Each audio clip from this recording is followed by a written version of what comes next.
There are places on this planet that defy every rule we think we understand, where time itself seems to pause and history whispers through stone and shadow. Beneath shifting sands, deep within jungle ruins and buried under ancient cities, lie clues that don't quite fit into the story of human civilization we've built for ourselves. Who carved symbols that match star patterns invisible to the naked eye? Why do civilizations separated by oceans and millennia share the same impossible designs?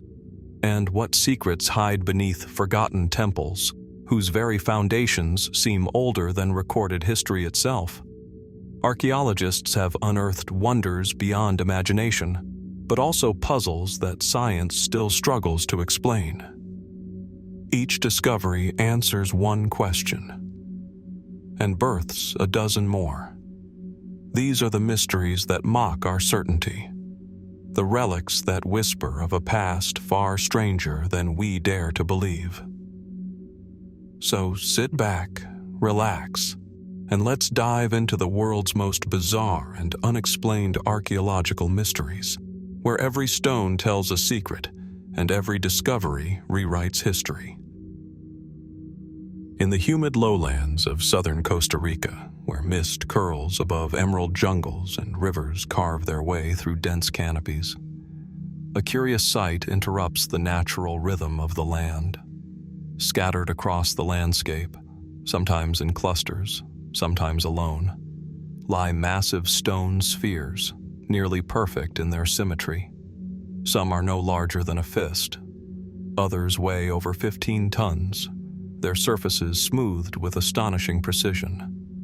They rest silently among banana plantations, half buried in earth, as if waiting for someone, or something, to remember them.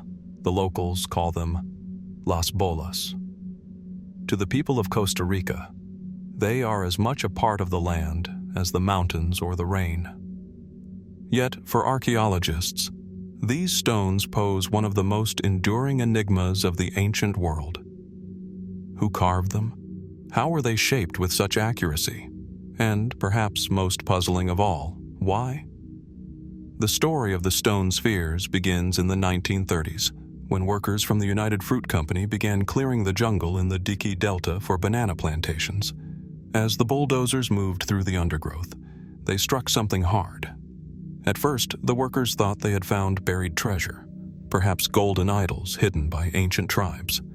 Some even claimed that the spheres contained precious metals, and in their excitement, they blew several apart with dynamite, only to find nothing but solid stone. What remained were these mysterious man-made orbs, hundreds of them, scattered across an area stretching nearly 300 miles. Their craftsmanship was unlike anything else known from pre-Columbian Central America. Most were carved from gabbro, a hard, dark volcanic rock found miles from where the spheres were discovered. Others were made from limestone or sandstone, suggesting that their makers selected specific materials for reasons still unknown. Archaeological studies suggest they were created by the Diki culture, a pre-Columbian society that thrived between 700 and 1500 AD. The Diki left few written records, indeed none that survive today. What remains are their intricate gold ornaments, petroglyphs, and the silent perfection of these spheres. Radiocarbon dating of nearby artifacts places their creation around the 9th century, long before the arrival of the Spanish. But even with modern tools, replicating such flawless roundness would be a challenge. So, how did ancient craftsmen, without metal tools or measuring instruments, achieve this degree of precision? Some archaeologists believe the spheres were shaped by hammering and polishing using smaller stones, a process that could have taken years for each sphere. Others point to the alignment of certain groups of spheres, suggesting that they may have had an astronomical or ceremonial function, markers of solstices perhaps, or symbols of social power and cosmic order. And yet, for all these theories, the purpose of the spheres remains elusive. Many were moved from their original locations before they could be studied in context. Dozens were taken to private gardens, museums, and even government buildings, breaking the pattern that might once have explained their placement. Satellite imagery and 3D mapping have revealed that some spheres once formed straight lines or geometric patterns, triangles, rectangles, even arcs that seem to point toward distant mountains. Could they have been territorial markers? Or perhaps representations of celestial bodies mapping the heavens onto the earth? As the decades passed, the mystery deepened. The perfection of their shapes inspired ideas that stretch beyond archaeology. Some fringe theorists suggest that the spheres might have served as navigational aids for ancient mariners, relics of a seafaring civilization lost to time. Others claim they represent a global pattern, linking them to similar spherical stones found in Bosnia, Scotland, and even on remote Pacific islands. Could these be remnants of a forgotten age, when ancient peoples shared knowledge across continents long before history began to record it? Mainstream science remains cautious. There is no evidence of contact between the Diki and distant civilizations, nor of any lost global culture. Yet even scholars admit that something extraordinary happened here. A technological and artistic achievement unmatched in the region's archaeological record. Perhaps the greatest mystery is not how they were made, but why their creators went to such lengths to perfect them. Were they symbols of power, crafted for chiefs or gods? Did they mark sacred spaces or serve as boundaries between worlds, the earthly and the spiritual? The Diki left no myths or stories to guide us. What they left behind are shapes so simple, so mathematically pure, that they seem almost timeless, an expression of beauty that transcends explanation. Today, the stone spheres of Costa Rica sit quietly under the tropical sun, their surfaces weathered by centuries of rain and wind. Some rest beside modern homes, others lie deep in the forest, half covered in moss. Their silence endures.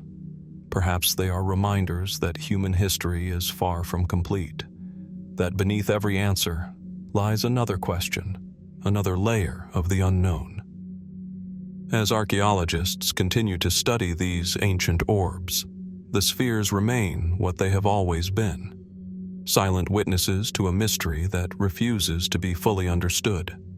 And as we look upon them, one can't help but wonder, how many more secrets still lie hidden beneath the jungle floor, waiting for the earth to give them back? As the desert sun sinks behind the Giza Plateau, its fading light bathes the Great Pyramid in hues of amber and gold. The structure rises from the sands like a mountain forged by human hands, precise, enduring, and enigmatic. For over 4,000 years, it has watched the passage of empires and the shifting of civilizations. Yet even after centuries of study, the Great Pyramid of Khufu continues to hold secrets that elude explanation. For generations, explorers and scholars believed that every passage and chamber within had already been discovered. The King's Chamber, the Queen's Chamber, the Grand Gallery, each meticulously measured and mapped. But in 2017, the world learned that the pyramid still had something hidden within it. Using a cutting-edge technique called muon tomography, a form of cosmic ray scanning, scientists detected what appeared to be a vast, previously unknown void buried deep above the Grand Gallery. This space, invisible to the naked eye, revealed itself only through the traces left by cosmic particles passing through stone. It was as if the pyramid had been X-rayed by the universe itself. The results shocked even the most seasoned Egyptologists. The void was massive, at least 30 meters long, roughly the size of an airplane, and no one knew why it was there. Was it a hidden chamber? A structural cavity left by the builders? Or something else entirely? To understand the weight of the discovery, one must recall the sheer precision of the pyramid's design. Built around 2560 BC as a tomb for Pharaoh Khufu, it contains over 2 million limestone and granite blocks, some weighing as much as 80 tons. Its alignment to true north is so precise that it deviates by only a fraction of a degree. Every measurement, every angle, appears to have been intentional. Nothing about its construction suggests carelessness or coincidence. So why would such an enormous void exist inside one of the most carefully engineered monuments on Earth? Some researchers believe it may have been an unfinished chamber, a remnant of an abandoned design. Others propose it could serve a practical purpose, relieving pressure from the immense weight above the Grand Gallery, much like the smaller relieving chambers above the King's Chamber discovered in the 19th century. But not everyone is convinced by these straightforward explanations. A growing number of theorists argue that the void's position, directly along the pyramid's central axis, suggests a deeper purpose. Some point to ancient Egyptian texts that describe the pyramid as a stairway to the stars, linking the pharaoh's soul to the heavens. Could this hidden space be part of a spiritual architecture, a symbolic passage intended not for the living, but for the afterlife? Others look beyond traditional archaeology altogether. Fringe interpretations propose that the void could contain artifacts yet unseen, perhaps a sealed chamber meant to safeguard sacred objects or royal treasures. A few even suggest it might hold evidence of lost technologies, echoing the controversial idea that the Great Pyramid was not merely a tomb, but part of a far older, more advanced system of knowledge. Of course, these ideas remain speculative, unverified, and often dismissed by mainstream scholars. Yet the mystery persists precisely because the evidence remains incomplete.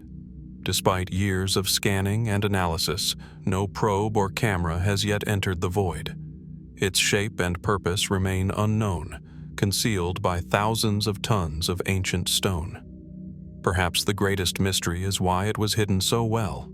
Ancient builders could have sealed countless chambers throughout the pyramid, yet none have been found in this precise location. Was it intentional secrecy, or simply the natural result of architectural necessity? Theories ripple outward like echoes in the sand. Some suggest the void may align with celestial markers, reflecting the pyramid's broader role as a cosmic map of the stars. Others believe it could connect to undiscovered tunnels beneath the plateau, part of a network that may extend far beyond the visible structure. Even in an age of satellites and lasers, the Great Pyramid continues to withhold its full truth. Every new discovery, every fragment of evidence, seems to lead only to deeper questions. Standing before it, one feels the weight of both stone and mystery. The air around the pyramid carries a silence so profound it seems to hum, a silence filled not with absence, but with anticipation. Somewhere within that immense labyrinth of limestone may lie a secret untouched since the dawn of civilization. What did the builders of Khufu know that we have yet to rediscover? Was this void a message from the past or merely an accident of architecture? And if there is one hidden space, how many more might still slumber beneath the ancient sands of Giza, waiting patiently for us to listen? As the golden light of dawn touches the plains of the Indus River, the air carries with it whispers of an age long gone. Here, in what is now modern-day Pakistan and northwestern India, lie the ruins of one of the world's earliest and most sophisticated civilizations, the Indus Valley. Civilization. Its ancient cities, like Mohenjo-Daro and Harappa, rise from the dust in perfect geometric order. Streets run straight and true. Houses are laid out with precision. There are drainage systems, granaries, public baths, traces of an organized world that flourished nearly 5,000 years ago. And yet, for all its architectural brilliance and technological advancement, one thing about this civilization remains stubbornly beyond our reach: its language. Across thousands of artifacts, etched into soapstone seals, carved into copper tablets, and pressed into clay, appears a series of strange symbols: animals, plants, human figures, and abstract shapes arranged in short, deliberate sequences. Together, they form what we call the Indus script. To the people who created it, these signs surely carried meaning, perhaps marking ownership, recording trade, or capturing sacred words. But to us, they remain silent. Unlike the hieroglyphs of Egypt or the cuneiform of Mesopotamia, the Indus script has never been deciphered. No bilingual text exists, no Rosetta Stone to bridge the gap between their world and ours. The inscriptions are brief, rarely longer than 5 characters, offering too little context for linguists to decode. Some appear beneath the image of a bull or a unicorn-like creature. Others are stamped on pottery, amulets, or tools. Whatever message they once carried has been locked away by time itself. Archaeologists have uncovered more than 4,000 individual signs and symbols, but their meaning is as elusive as ever. Do they represent words, syllables, or ideas? Was the script written from right to left or left to right? Did it encode a spoken language or something entirely symbolic, perhaps a system of religious or administrative notation that never aimed to record speech at all? The mystery deepens when we consider the scale of the civilization that used it. The Indus Valley people built vast urban centers, maintained long-distance trade with Mesopotamia, and developed standardized weights and measures. Their cities suggest centralized governance, complex social organization, and a shared culture that spanned hundreds of miles. How could such an advanced society leave behind no readable record of its thoughts, laws, or beliefs? Some scholars argue that the script represents a lost language family, one that predates Sanskrit, Tamil, and the later tongues of South Asia. Others believe it could belong to the Dravidian language group, still spoken in southern India today. Computer analyses of symbol frequency and pattern suggest that the script has linguistic structure, consistent rules, repetitions, and variations typical of written language. And yet, without a key to unlock it, all such conclusions remain educated guesswork. There are more unconventional theories, too. Some have proposed that the Indus symbols are not linguistic at all, but a kind of proto-writing, visual markers meant for trade or ritual, akin to heraldic emblems. Others claim the script encodes astronomical data or sacred geometry, pointing to alignments between symbols and constellations seen in the ancient night sky. A few fringe thinkers even suggest that the language represents a knowledge system lost to time, an early code of science, mathematics, or metaphysics whose logic modern minds have yet to grasp. Still, the silence persists. Despite advances in AI analysis and linguistic modeling, no one has cracked the code. The seals themselves seem almost to resist interpretation, as if guarding the inner life of a civilization that preferred its mysteries to remain hidden. In recent years, new discoveries have only deepened the enigma. Archaeologists have found additional symbols carved onto pottery shards and tools at sites far from the Indus heartland, evidence that the culture's influence stretched wider than once believed. And in the coastal city of Dolavira, inscriptions suggest a monumental display of writing that may have once stood above a city gate, perhaps proclaiming the name or power of a ruler. Yet even these glimpses offer no clarity. We can reconstruct the streets they walked, the wells they dug, the ornaments they wore, but we cannot hear their words.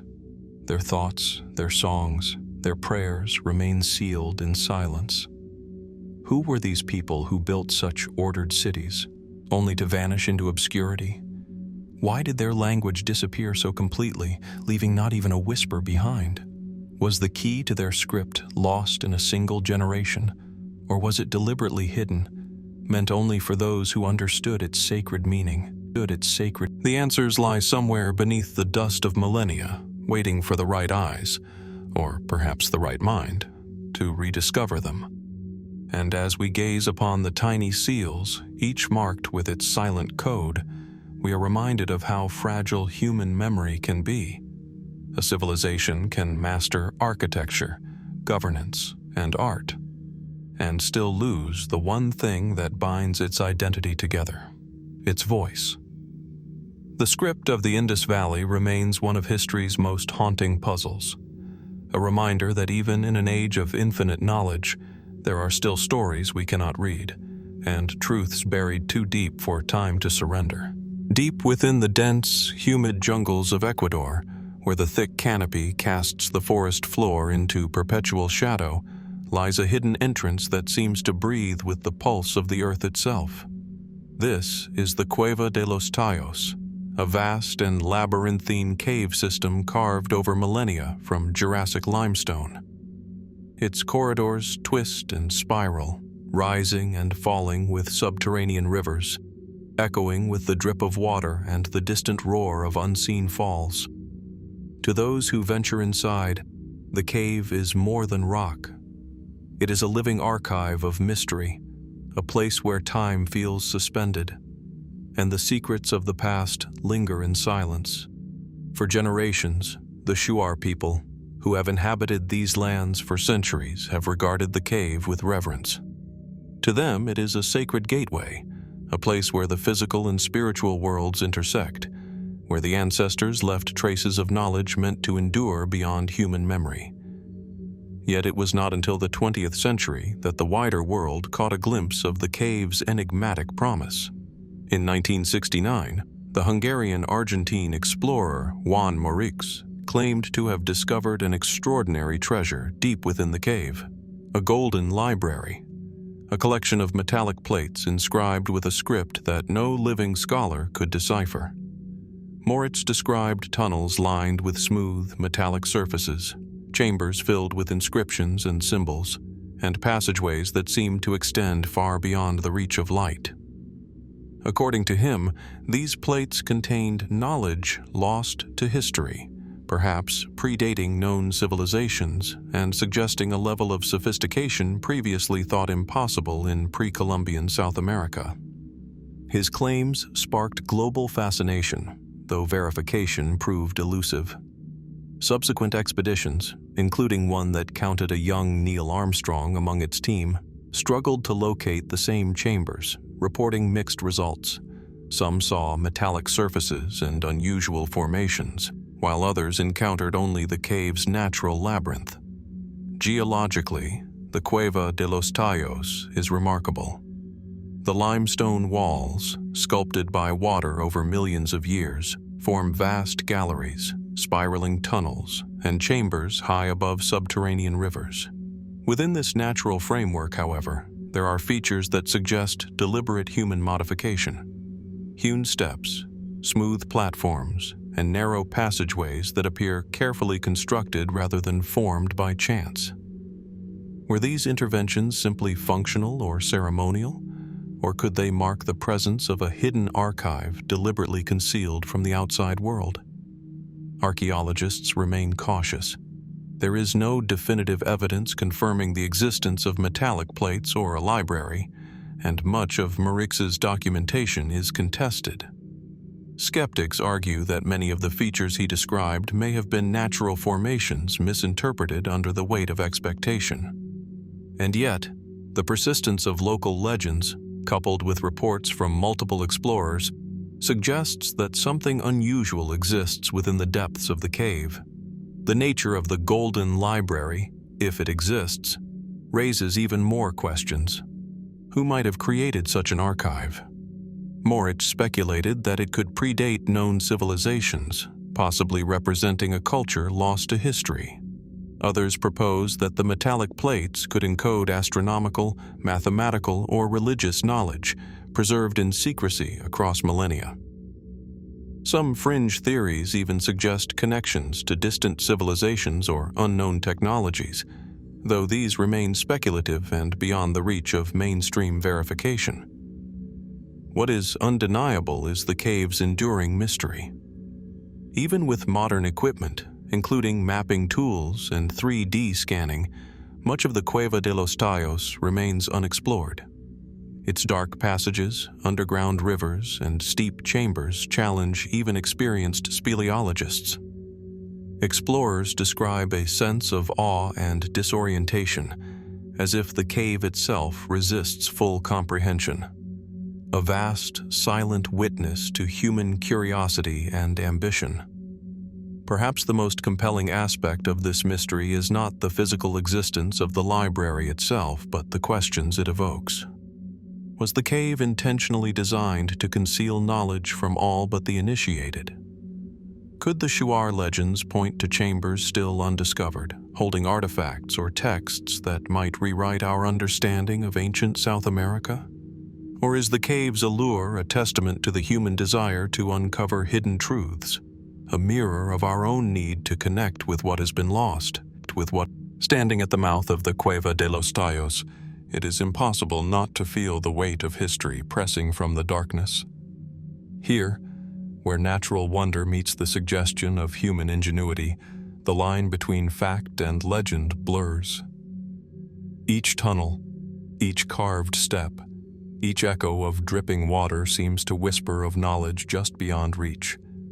A reminder that even in an age of technology and exploration, the earth can still guard its secrets. What truths lie buried deep beneath the Andean foothills, preserved in silence and shadow? And what might the Golden Library, if it exists, reveal about a past civilization, and perhaps about ourselves? Nestled in the rolling hills of Sardinia, Italy, where the wind carries the scent of wild herbs and the limestone cliffs catch the sun in sharp relief, lie the Anghelu Ruju tombs, ancient monuments that have stood silent for over 5 millennia, carved into the rugged rock by hands lost to history. These subterranean structures are known as the horned tombs, due to their distinctive entrance features, carved projections resembling the horns of animals, framing the way into the earth. Even today, approaching the tombs evokes a sense of reverence, a feeling that the land itself remembers the rituals of a civilization long vanished. The Anghelu Ruju necropolis dates back to the Neolithic period, around 4000 BC, making it one of the oldest known burial sites on the island. Archaeologists have uncovered more than 30 individual tombs, each constructed with care from massive slabs of stone, their chambers lined with smaller stones and often filled with grave goods. Pottery, stone tools, and ornaments have been found within, testifying to a complex society that honored the dead with both practical offerings and symbolic artifacts. The horned facades, in particular, suggest a ceremonial or spiritual significance, hinting at beliefs that intertwined the natural world, animals, and the afterlife. Yet the Anghelu Ruju tombs offer more questions than answers. While many Neolithic societies created burial mounds or simple rock-cut graves, the horned design is unique, standing apart from contemporary Mediterranean funerary architecture. What did the horns symbolize? Were they a protective charm, guiding the deceased safely into the afterlife? Or did they represent a cosmological or religious concept now entirely lost to us? Excavations in the 20th century revealed skeletons of men, women, and children, often arranged in positions that seem ritualistic, sometimes accompanied by objects whose meanings are still debated. Some graves contained elaborate jewelry and finely crafted tools. Others were sparse, suggesting social hierarchies, differing spiritual roles, or evolving practices over centuries.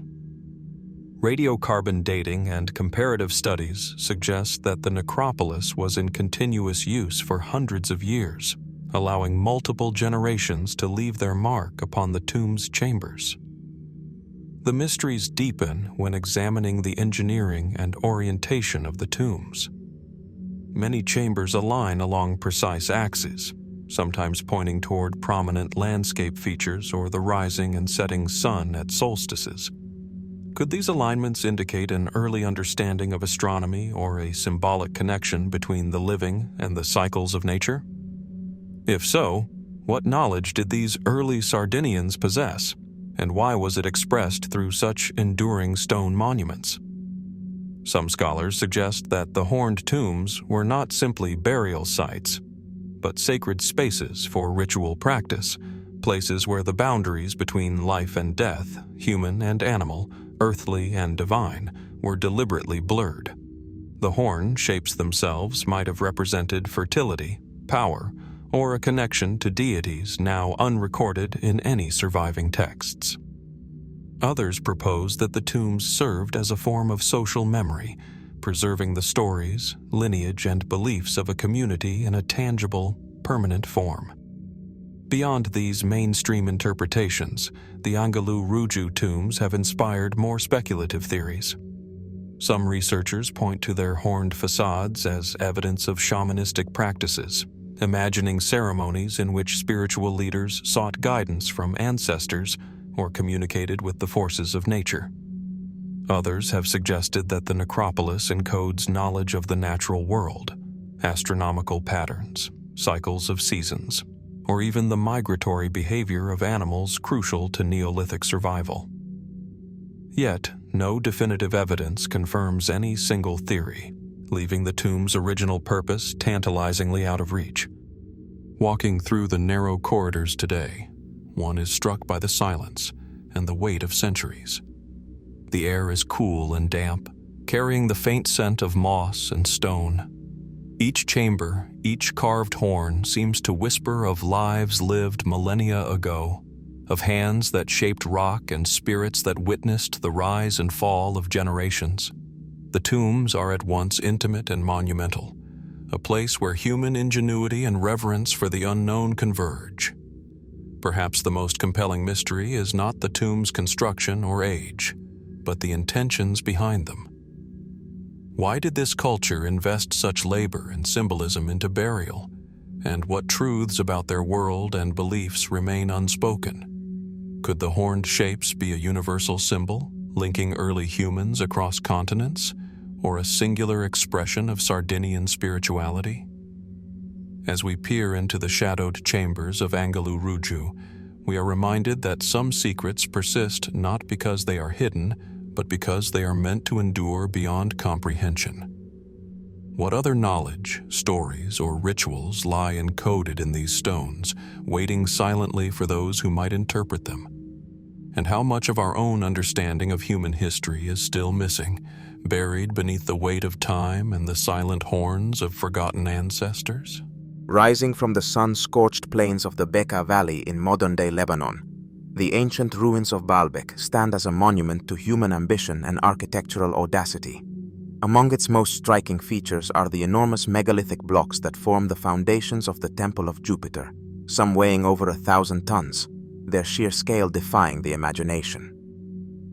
These stones, arranged with astonishing precision, seem almost too massive to have been moved by human hands.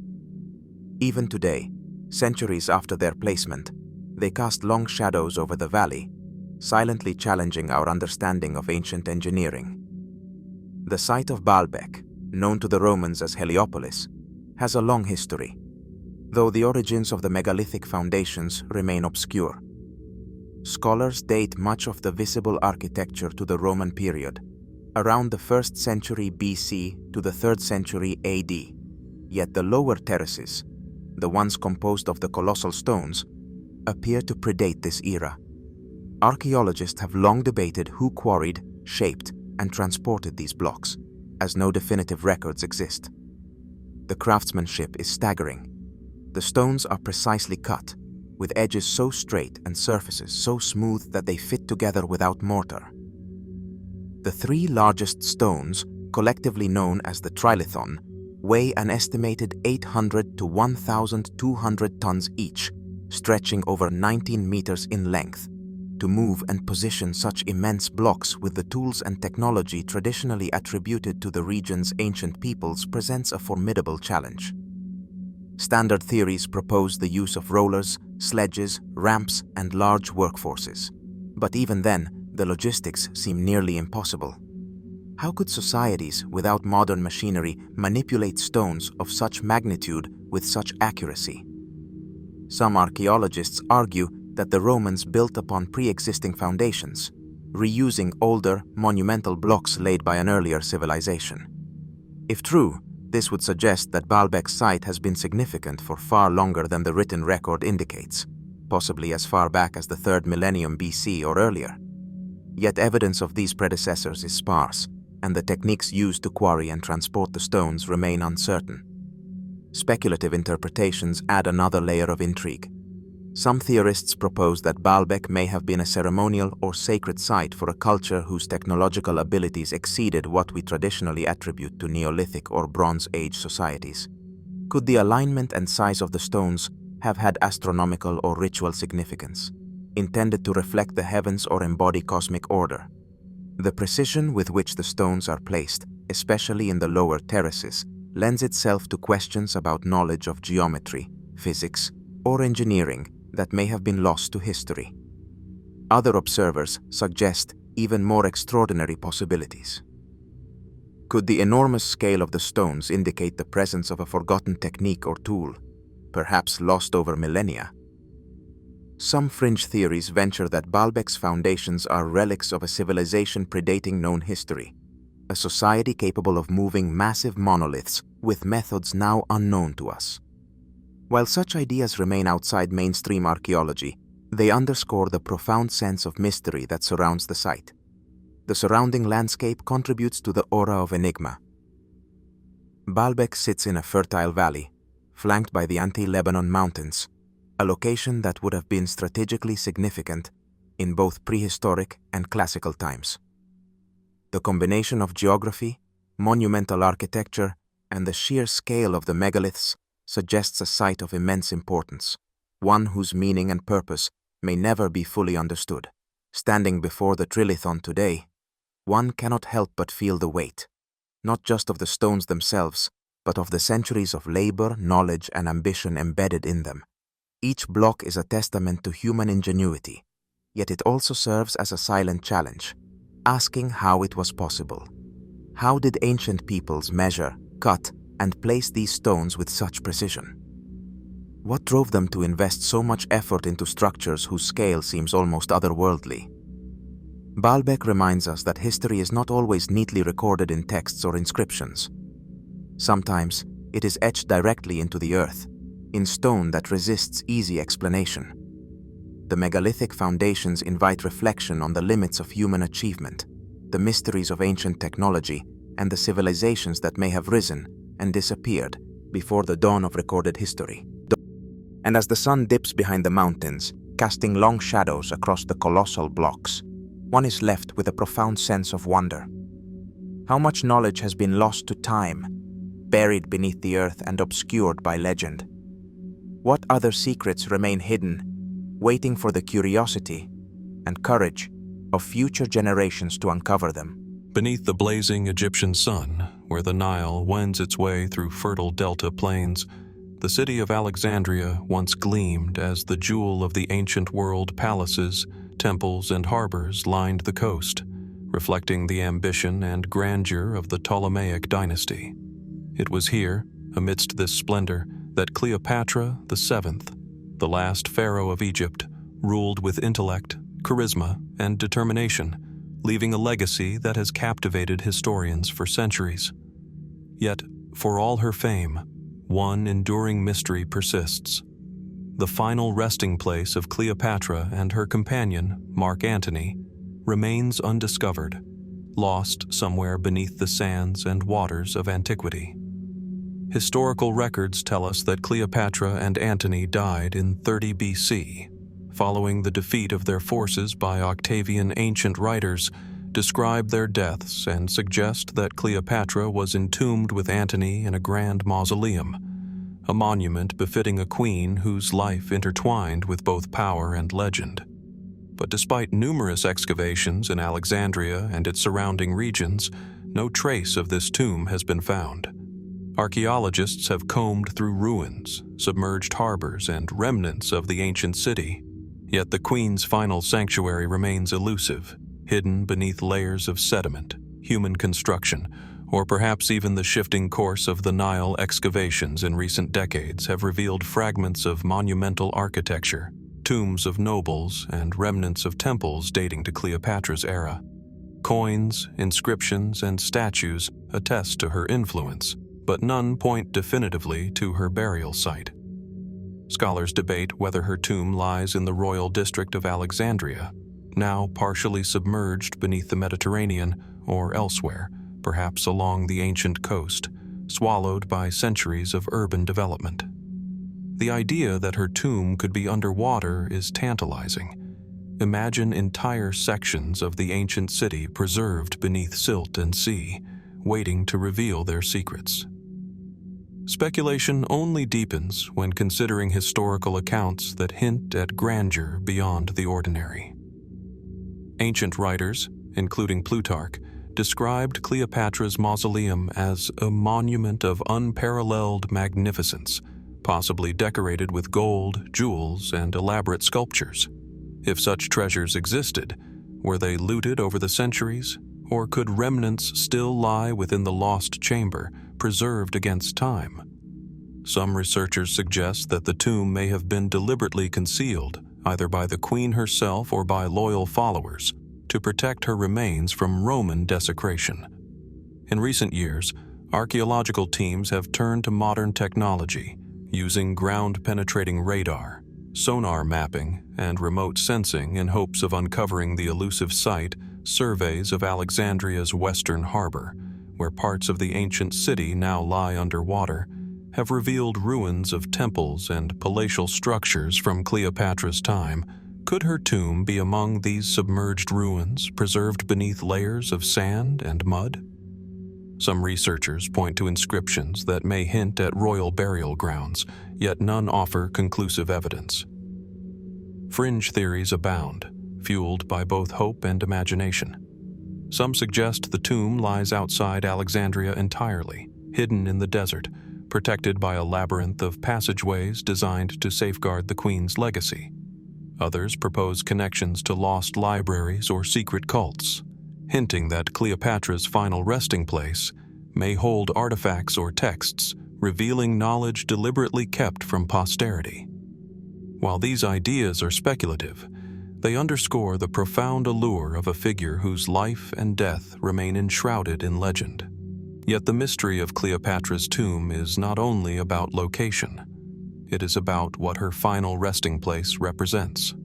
A queen who commanded armies, negotiated with emperors, and navigated the treacherous waters of politics leaves behind more than a potential treasure.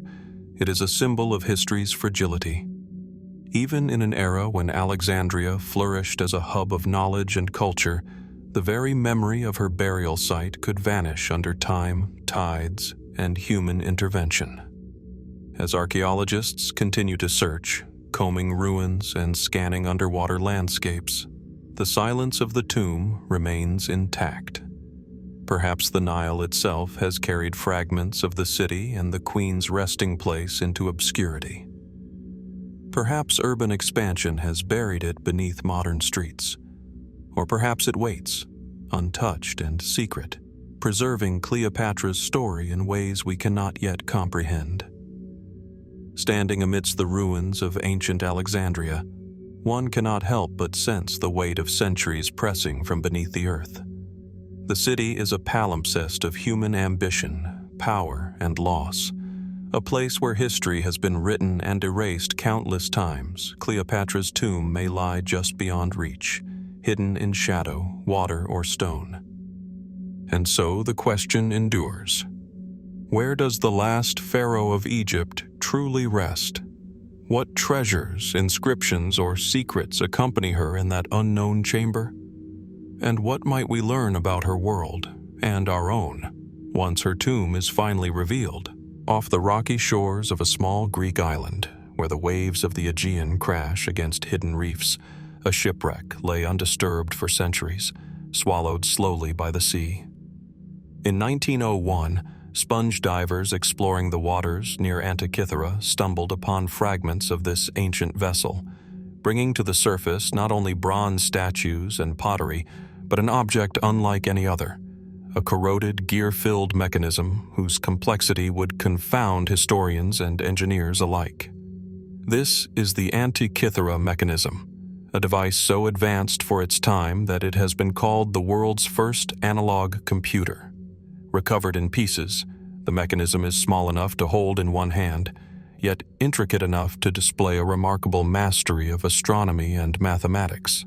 Bronze gears interlock with precision, some only millimeters across, forming a network capable of predicting celestial movements, eclipses, and even the timing of the ancient Olympic Games. Initial analysis suggested that the device dates back to between 150 and 100 BC, placing it firmly in the Hellenistic period. But for centuries, no comparable technology has been found anywhere in the ancient world, raising questions that still puzzle scholars. Who built it, and why was such sophisticated knowledge required at that time? The mechanism's face contains inscriptions and dials that track the cycles of the sun and moon, along with the irregularities of the lunar orbit, a level of detail that would challenge even modern engineers without the aid of digital computation, X-ray imaging, and 3D modeling have revealed over 30 surviving gears, though some estimates suggest the complete device may have contained upwards of 70. Its design reflects not only remarkable technical skill, but also profound understanding of astronomical phenomena. How could an artisan of the 2nd century BC conceptualize such mechanisms, and what sources of knowledge inspired this extraordinary precision? Mainstream theories suggest it was crafted by Greek scientists or engineers, possibly inspired by the writings of Archimedes or Hipparchus.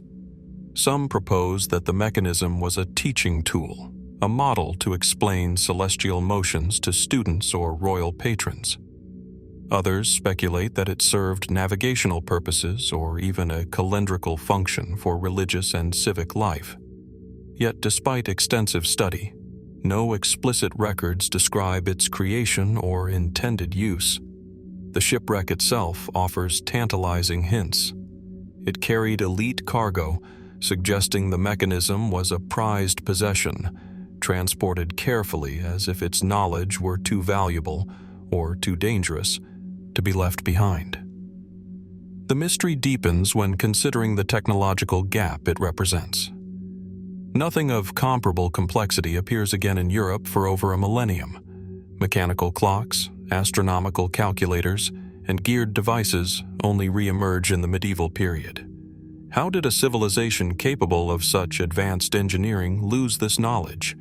Was it an isolated experiment, a singular genius, or part of a broader tradition now lost to time? Fringe interpretations venture even further.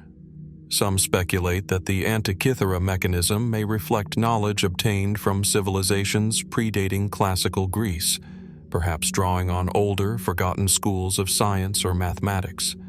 Others suggest it might encode esoteric knowledge, blending practical astronomy with philosophical or mystical understanding of the cosmos.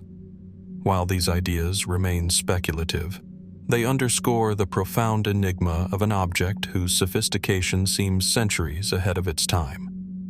Examining the mechanism today, one is struck not only by its precision, but also by its scale. A compact, portable device that embodies an understanding of the heavens with a clarity and accuracy that continues to astonish. Each gear, inscription, and dial is a testament to human ingenuity, and a reminder of how much knowledge may have been lost to the tides of history. The mechanism challenges assumptions about the limits of ancient science and engineering, hinting at an intellectual tradition that was far more advanced than surviving records suggest. And yet, many questions remain unanswered. What other devices might have existed, scattered across the Mediterranean, lost to time and corrosion? Could this be a lone artifact, or the last surviving example of a wider technological culture? And most haunting of all, if such knowledge could be created and then forgotten, how many other insights into the cosmos might have vanished without a trace, leaving us only fragments and shadows to puzzle over? As the fragments of the Antikythera Mechanism rest behind glass, quietly revealing their secrets to the patient gaze of scientists, we are left to contemplate the remarkable capabilities of our ancestors. They looked at the sky, tracked its motions, and translated its cycles into bronze, gears, and inscriptions. The mechanism endures as a silent testament to human curiosity, ingenuity, and the tantalizing possibility that history holds far more mysteries than we have yet uncovered. High in the remote mountain ranges of the Bayan Har region, along the borderlands of China and Tibet, a peculiar discovery has captivated researchers and enthusiasts alike for decades. A series of flat, circular stones, some barely a foot in diameter, others more than 2 feet across, each meticulously carved with grooves spiraling toward the center, known as the Dropa Stones. These enigmatic discs have been said to bear inscriptions that resist interpretation, a script unlike any known language, etched with precision onto surfaces of granite and other stone. The story begins in the 1930s, when a Chinese archaeological expedition explored caves nestled in the Bayan Har Mountains. Within these dark chambers, archaeologists reportedly discovered skeletal remains, small in stature, accompanied by hundreds of disc-shaped stones.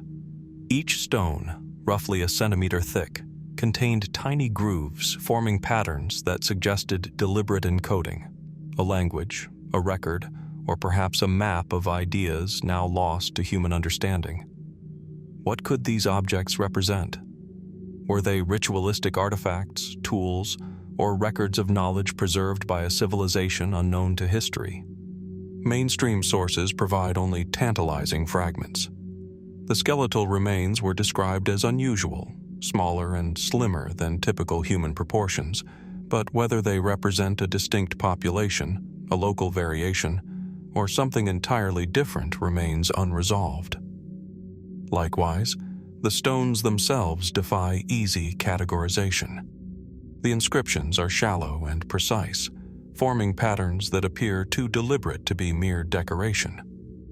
Some researchers suggest that the stones may be symbolic or astronomical, encoding knowledge of the skies, time, or natural cycles. Others propose they could be ceremonial, a form of storytelling or record-keeping preserved in stone. The Dropa Stones' origin is debated. Some suggest they were created by a local prehistoric culture whose records and tools have been lost or destroyed over millennia. Others consider the possibility of a wider, ancient knowledge system, hinting at connections across regions and cultures now separated by centuries of history. The caves themselves, with their naturally formed chambers and mineral-rich rock, would have provided a secluded repository for these artifacts, preserving them far longer than many materials used in contemporary societies. One of the most intriguing aspects of the Dropa Stones is the alleged presence of a script formed by fine, precise grooves that spiral from the edge toward the center of each disc. Attempts at decipherment have yielded few results. Some claim the symbols may encode language, numerical information, or even music.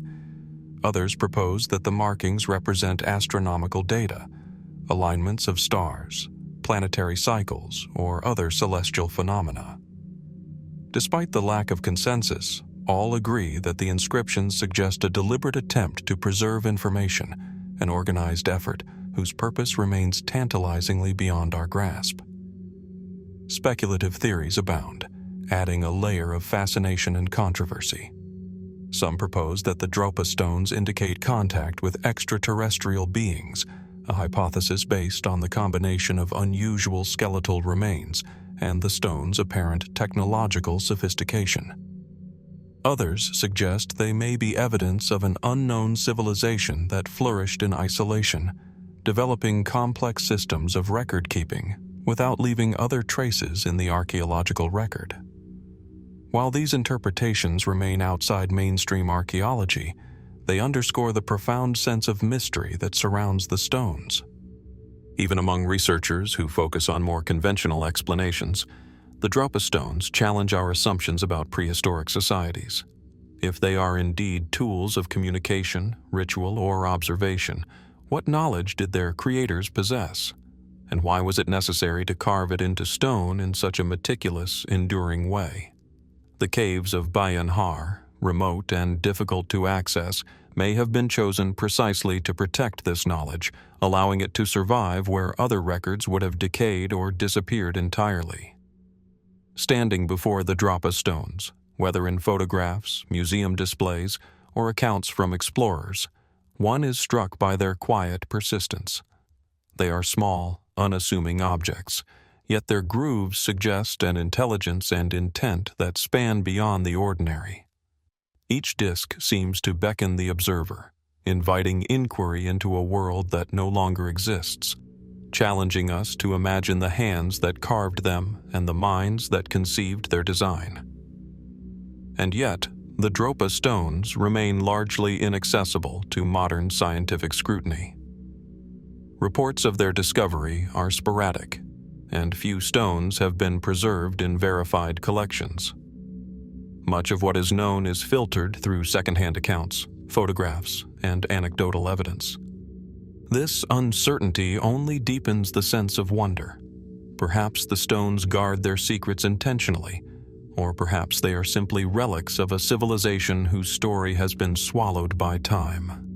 Whatever their origin, the Dropa Stones endure as a symbol of human curiosity and the mysteries that persist in the hidden corners of the earth.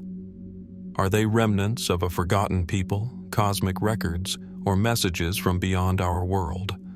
Do they tell a story that could rewrite our understanding of history? Or are they silent witnesses to a past that can never fully speak?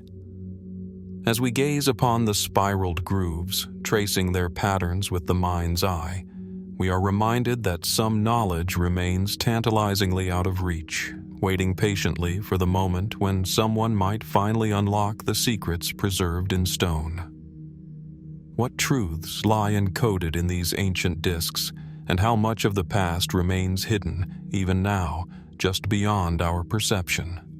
In the sun-baked plains of West Texas, where the horizon stretches endlessly and the wind sculpts the earth into gentle undulations, lie scattered hundreds of small, smooth stones, each no larger than a human palm. Known as the Concho Stones, these unassuming rocks conceal an enigma that has intrigued archaeologists and amateur explorers for decades. Etched into their surfaces are intricate carvings, delicate and precise, depicting shapes that range from simple geometric forms to symbols that appear almost alphabetic. In the quiet of the desert, where time seems to stretch and bend, these stones whisper of a story long forgotten. The Concho Stones were first documented in the late 19th and early 20th centuries by settlers and local researchers, who noted their unusual distribution across the Concho River basin.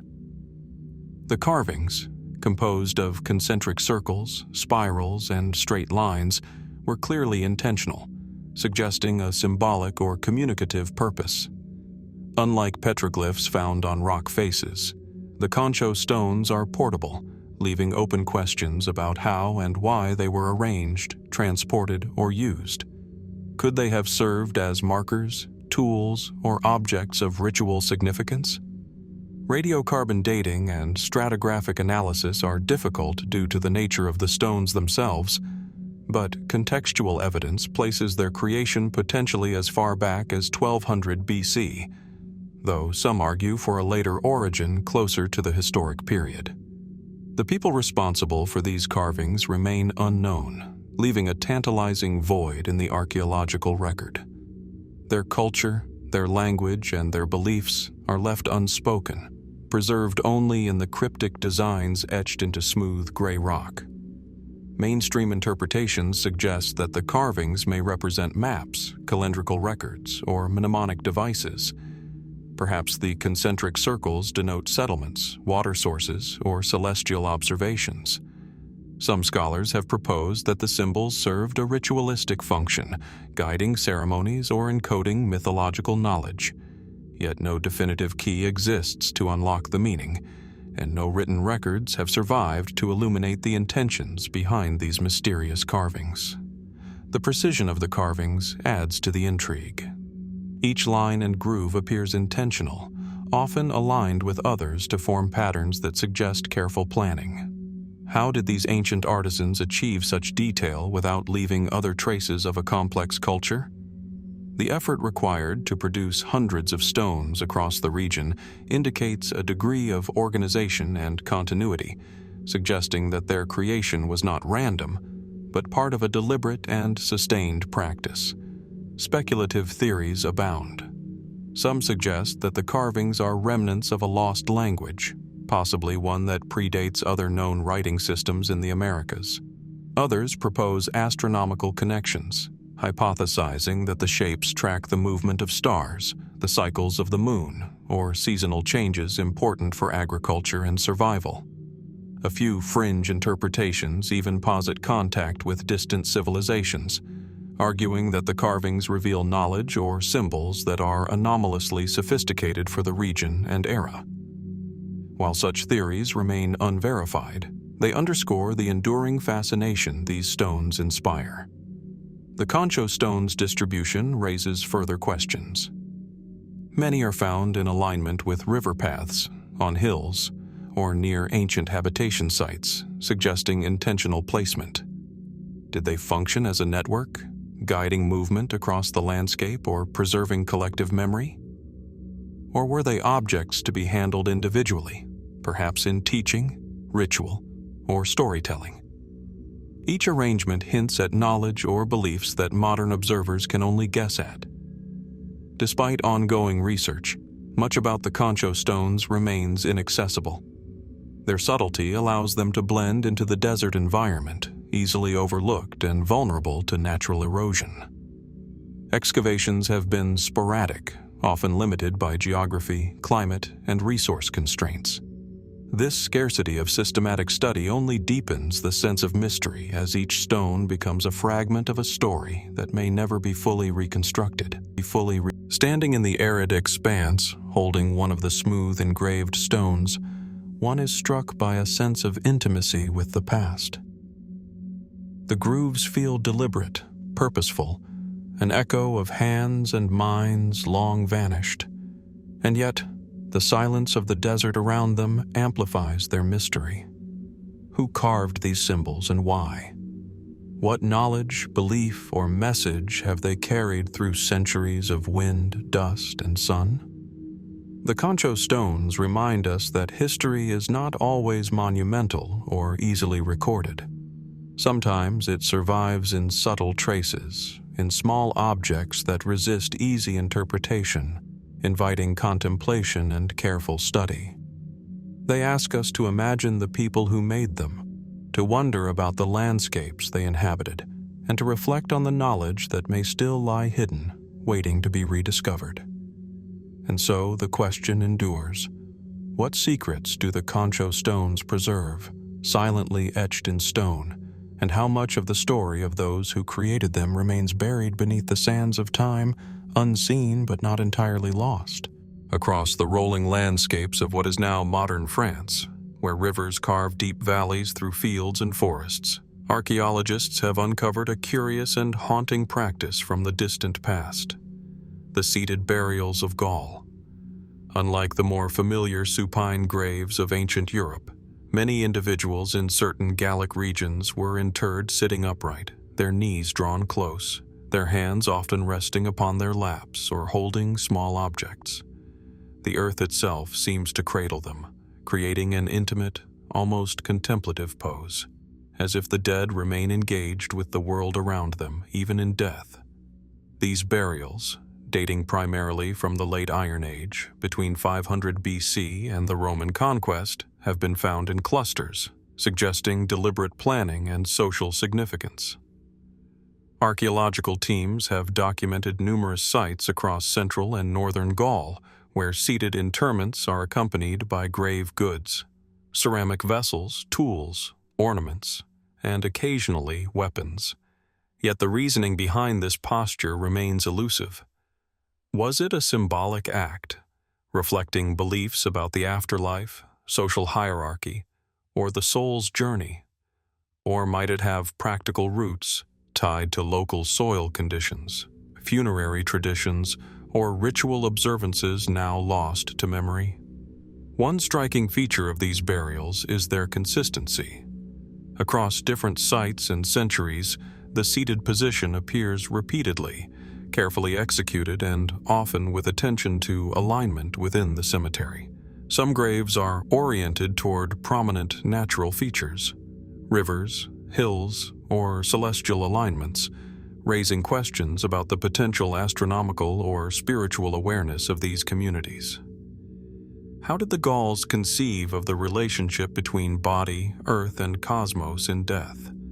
What ideas or cosmologies were encoded in these silent, seated forms? Mainstream scholarship offers several explanations. Some suggest the posture reflects a symbolic watchfulness, a guardian-like presence within the cemetery, or a form of respect for the departed, perhaps indicating wisdom, authority, or social status. Others posit a practical origin. In areas of rocky or uneven terrain, seating the body may have been more feasible than laying it flat. Yet even these practical arguments fail to account for the care, uniformity, and repetition of the practice across vast regions and generations. The grave goods accompanying these seated burials add another layer of intrigue. Small personal items, spindle whorls, knives, jewelry, or miniature tools suggest an emphasis on individual identity, but they also hint at ritual significance. Were these objects meant to serve the deceased in the afterlife, to signify their role in life, or to communicate symbolic messages to the living? The precise intention remains ambiguous, leaving each burial a puzzle, a frozen moment that invites interpretation but defies certainty. Some researchers have ventured more speculative territory, considering whether the seated position might reflect a lost ritualistic system, perhaps tied to ancestor worship, spiritual mediation, or an early belief in reincarnation. Could the posture indicate preparation for a journey beyond this world, or a state of contemplation designed to maintain connection with the living community? While no written records survive from pre-Roman Gaul to confirm such theories, the consistent execution of the practice suggests that its meaning was deeply significant to those who performed it. The very act of sitting in death creates a striking visual impact. When archaeologists encounter a seated skeleton for the first time, the effect is immediate. There is a sense of presence, as if the individual remains alert, poised, or engaged with their surroundings. This posture challenges contemporary assumptions about funerary norms and encourages reflection on the diversity of human cultural expression. Why do some societies choose to lie the dead flat, while others cultivate positions of symbolic vigilance, or even embrace postures that seem defiant or contemplative? Walking among these sites today, one is struck by the intimacy and care embedded in each burial. The soil holds echoes of hands carefully arranging limbs, placing objects with deliberate thought, and marking positions with attention to both individual and collective meaning. Each seated figure becomes a bridge between past and present, a silent messenger whose intentions we can only infer. And yet, much about the seated burials of Gaul remains unresolved. How widespread was this practice, and what social, spiritual, or symbolic frameworks underpinned it? Were these gestures universal across Gallic tribes or confined to certain communities with unique beliefs? As the wind moves across these ancient cemeteries, rustling the grass and carrying whispers of centuries past, we are reminded that even in the well-studied landscapes of Europe, mysteries persist. The seated dead of Gaul challenge us to consider not only how our ancestors lived, but how they conceived of death, presence, and memory. What insights into human thought, ritual, and belief lie hidden within these upright forms, and how much of their world remains obscured, waiting patiently for those willing to look with both curiosity and reverence? Stretching across the arid plains of southern Peru, where the earth is baked into ochre and rust tones and the winds sweep the desert with an unrelenting rhythm, lie patterns that defy conventional understanding. The Nazca Lines. From the ground, they appear as simple scratches in the desert floor, faint and unassuming, yet from above, they reveal themselves as sprawling geometric shapes, intricate spirals, and monumental figures of animals and humans, some stretching hundreds of meters in length.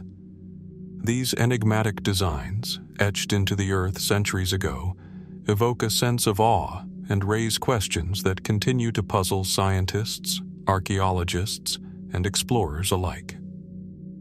The Nazca Lines are believed to have been created by the Nazca culture, flourishing between 500 BC and 500 AD. Workers removed the top layer of reddish pebbles, revealing the lighter earth beneath, creating crisp lines that have survived millennia, in part due to the region's extreme dryness and minimal wind erosion.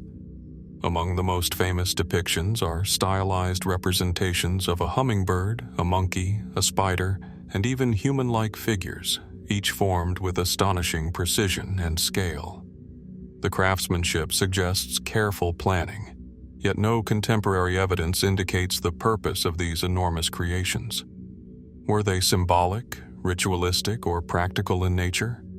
Mainstream scholarship offers several explanations.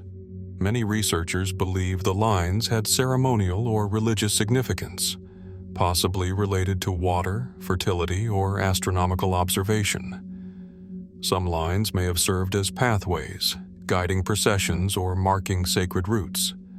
Certain geometric shapes appear aligned with solstices and other celestial events, suggesting that the Nazca people possessed a sophisticated understanding of the heavens and incorporated it into their terrestrial art. Yet these interpretations, while plausible, do not fully account for the scale and complexity of the figures, nor the effort required to construct them without aerial perspective. The logistics of creating such large figures, some of which are over 200 meters long, remain a topic of fascination. How did the Nazca achieve these precise proportions without flying above the desert? Did they employ rudimentary surveying techniques, ropes, grids, or simple observational methods refined over generations? And why commit such effort to designs visible predominantly from the air, when no flying technology existed to view them as a whole? These questions linger, inviting us to imagine the combination of ingenuity, patience, and purpose that went into their creation. Speculative theories have captured public imagination for decades. Some propose that the lines were intended as signals to deities in the sky, meant to communicate with gods or celestial beings. Others suggest more extraordinary possibilities, that the Nazca possessed lost knowledge, or even that they had contact with advanced civilizations or entities capable of flight, inspiring designs only fully appreciable from above.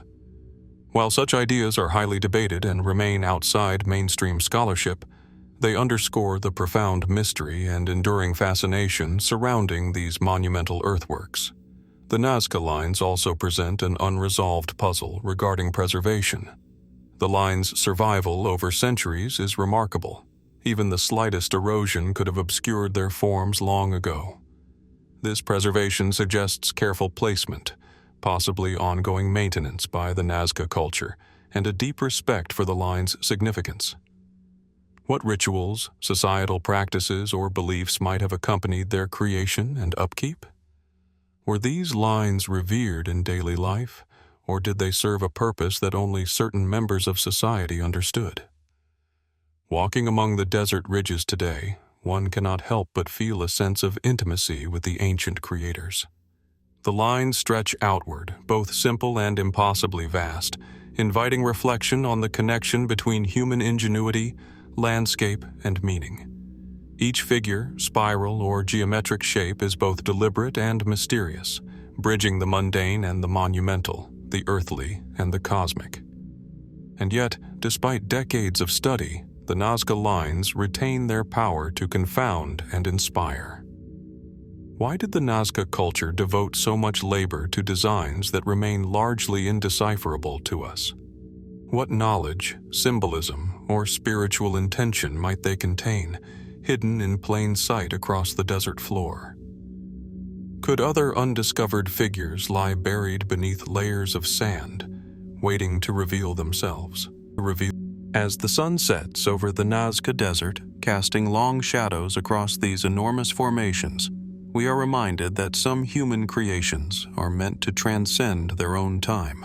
The Nazca Lines endure as a testament to creativity, ritual, and mystery, inviting us millennia later to look upward, outward, and inward, and wonder what secrets the earth may yet reveal. On a quiet afternoon in 1929, in the archives of the Topkapi Palace in Istanbul, a fragile piece of parchment emerged from centuries of dust and obscurity, a map unlike any seen before. Known today as the Piri Reis Map, it bears the signature of an Ottoman admiral and cartographer from 1513, yet it has captivated historians, geographers, and enthusiasts for nearly a century because of the astonishing detail and the mysteries it presents. The map's surface is covered with coastlines, islands, rivers, and mountains, some familiar, others enigmatic, depicted with a precision that challenges our understanding of early 16th century cartography. Piri Reis, an admiral of the Ottoman Navy, noted in his own writings that he compiled his map from a collection of over 20 earlier charts, including Portuguese and Arabic sources, and even fragments he claimed were derived from the voyages of Christopher Columbus. The western coasts of Europe and North Africa are depicted with remarkable accuracy, yet it is the depiction of the Americas that has sparked the greatest fascination. The map illustrates parts of South America with such precision that modern scholars marvel at how such a detailed rendering could exist at that time. Centuries before the age of global mapping, we now take for granted. One of the most intriguing aspects is the southernmost section, often interpreted as representing the coastline of Antarctica, long before its official discovery in 1820. On this section, the coastline appears free of ice, leading some researchers to wonder, could Piri Reis have had access to ancient sources describing Antarctica's landmass in a time when it may have been more exposed? Or is this a coincidence of cartographic interpretation? Mainstream scholars suggest that the southern lines may depict the southern tip of South America, or a conflation of multiple sources. Yet the mystery of how such knowledge could exist centuries earlier persists. The map's precision and the methods by which Piri Reis compiled it continue to inspire debate. The accuracy of certain coastlines, combined with curious errors and omissions, suggest he drew upon multiple sources, some now lost to history. Were these sources derived from ancient maps, seafaring knowledge preserved across generations, or even reports from civilizations whose records have vanished? How did 16th century navigators achieve such detail without modern instruments? The materials and artistry of the map itself are noteworthy. Drawn on gazelle skin parchment, it features not only coastlines but annotations in Ottoman Turkish describing islands, harbors, and the peoples who inhabit them. The ink, the stylized script, and the careful proportions all reflect the work of a master cartographer. Yet they leave us with the tantalizing sense that the map contains secrets still unreadable to modern eyes. Were these notes merely practical navigational guidance? Or did they encode information about trade routes, natural resources, or even esoteric knowledge intended for a select few? Speculative theories have flourished around the Piri Reis Map, often extending into controversial or fringe interpretations. Some suggest that the map draws upon a lost ancient knowledge, perhaps preserved from civilizations far older than Columbus. Others propose that the chart's depiction of southern continents hints at expeditions or knowledge that predates recorded history, challenging conventional assumptions about early exploration. While these ideas remain speculative and heavily debated, they underscore the enduring fascination. A single artifact, meticulously crafted, bridging the gap between recorded history and the unknowable past. The map also raises broader questions about the transmission of knowledge.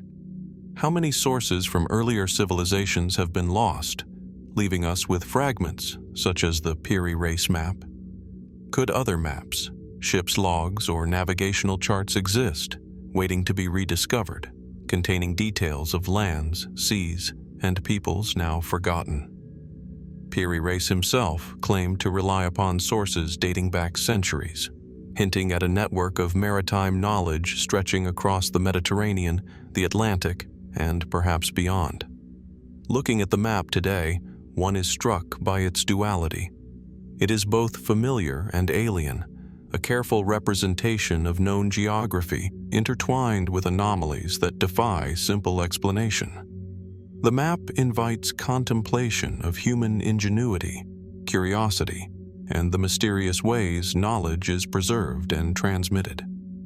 Each coastline, annotation, and illustration seems to whisper of journeys undertaken, observations made, and information passed down through generations, yet it also leaves gaps, spaces where questions outnumber answers.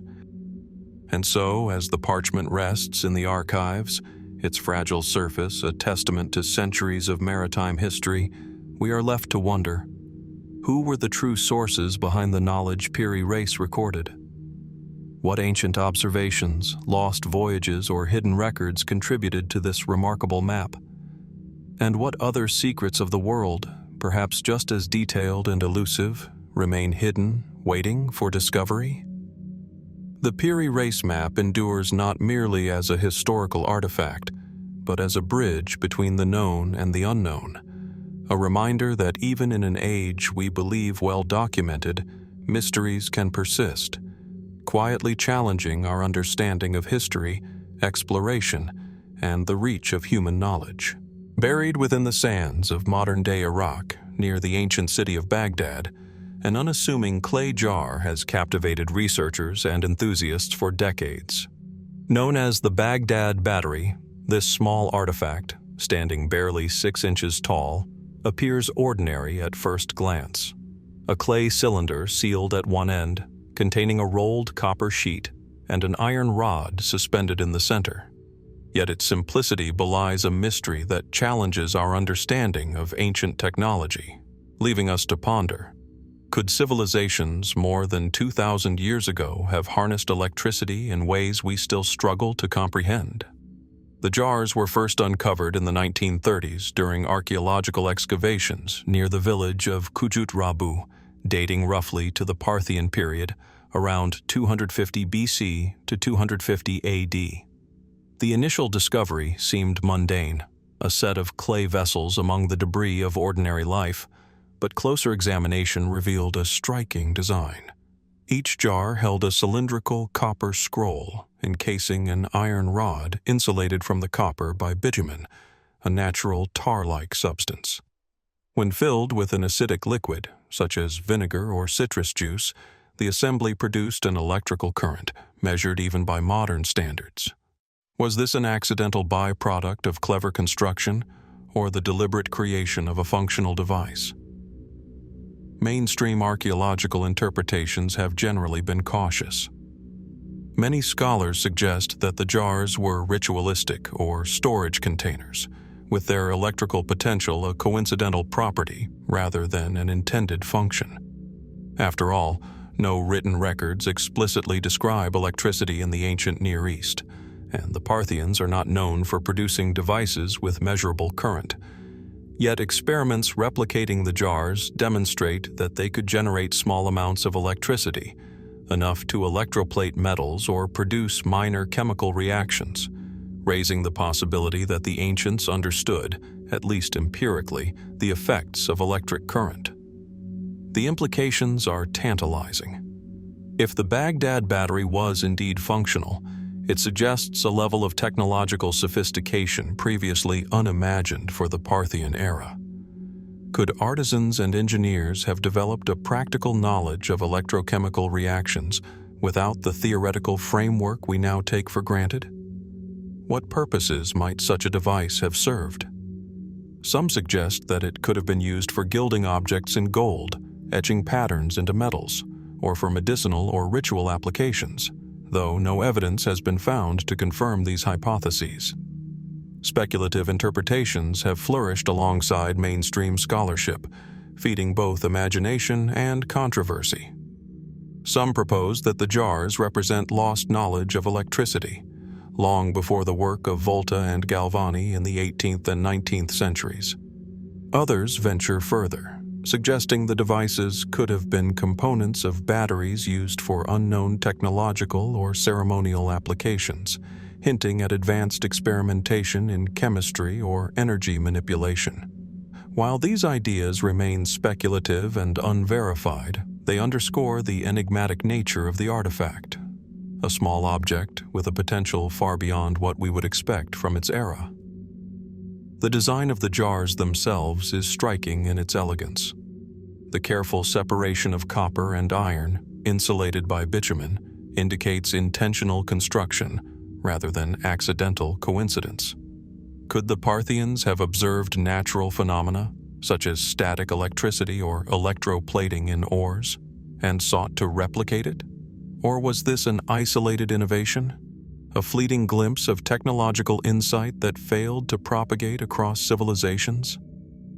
The lack of textual or archaeological corroboration leaves these questions open, emphasizing both the ingenuity and the obscurity of the artifact. Modern experiments have shown that a series of these jars, connected in sequence, could produce sufficient voltage for rudimentary electroplating or chemical reactions. The very possibility forces a re-evaluation of what ancient craftsmen may have achieved through observation, experimentation, and ingenuity. How much of this knowledge was lost, discarded, or hidden as cultures changed, and how many other devices, similar or even more advanced, might have vanished entirely from the historical record? Holding the idea of the Baghdad Battery in mind, one is struck by the tension between evidence and imagination, between the known and the possible. This small clay jar, silent and unassuming, challenges assumptions about the capabilities of ancient civilizations and invites reflection on the boundaries of technological knowledge. It is at once mundane, a vessel made of earth and metal, and extraordinary, a testament to human curiosity and the persistent drive to experiment, observe, and innovate.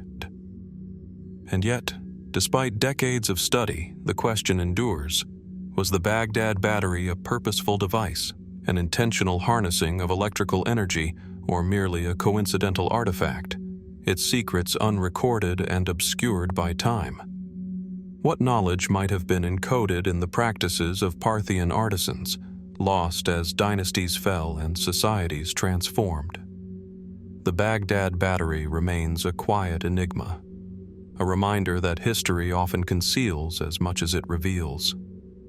It stands as a symbol of ingenuity, curiosity, and the enduring mystery of human discovery, an invitation to ponder the technologies, observations, and insights that may still lie hidden beneath the sands of time, waiting for those who are willing to look closely enough to uncover them. Amid the sun-scorched sands of the Saqqara necropolis in Egypt, where tombs and pyramids stretch across the desert like silent sentinels of millennia past, an unassuming artifact rests in a museum display. The Saqqara Bird, carved from a single piece of sycamore wood and measuring just over 5 inches in length, the object depicts a bird with outstretched wings and a streamlined body, its tail tapering to a delicate point. At first glance, it resembles a simple toy or ceremonial figurine, yet closer examination reveals a level of craftsmanship and subtlety that has inspired debate, wonder, and speculation for decades. Discovered in 1898 within the tomb of a priest named Pa-di-Emen, dating to approximately 200 BC, the Saqqara Bird was initially catalogued alongside other funerary objects without much fanfare. Its presence, like that of many tomb artifacts, was understood in the context of ritual or symbolic offerings to accompany the deceased into the afterlife. Yet the artifact's aerodynamic design, its swept-back wings, fuselage-like body, and pronounced tail, sets it apart from conventional representations of birds in Egyptian art. Could this small wooden object, painstakingly carved, suggest knowledge or observation beyond what we traditionally attribute to ancient artisans? Mainstream explanations generally categorize the Saqqara bird as a ceremonial object, or a representation of a bird associated with Egyptian mythology. Birds were important in ancient Egyptian symbolism, often representing the soul or the divine, and miniature models were commonly placed in tombs to ensure protection or guidance in the afterlife.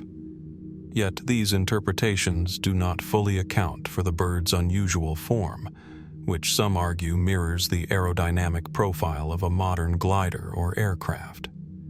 Is this resemblance coincidental, an artistic flourish, or evidence of a conceptual understanding of flight that predates formal aerodynamics by centuries? When held, the Saqqara bird feels balanced and symmetrical, with precise contours that allow it to glide if thrown gently, a property confirmed in multiple modern tests. Engineers and aviation enthusiasts have noted that the wings are shaped with slight curvature, and the tail fin provides stability, features that contribute to flight efficiency. Could the object have been a simple toy, designed for amusement, or might it have served as a didactic model, illustrating principles of balance, motion, or the behavior of birds in flight? The absence of written instructions or contemporary explanations leaves the purpose tantalizingly ambiguous. Speculative theories have emerged, ranging from the plausible to the extraordinary.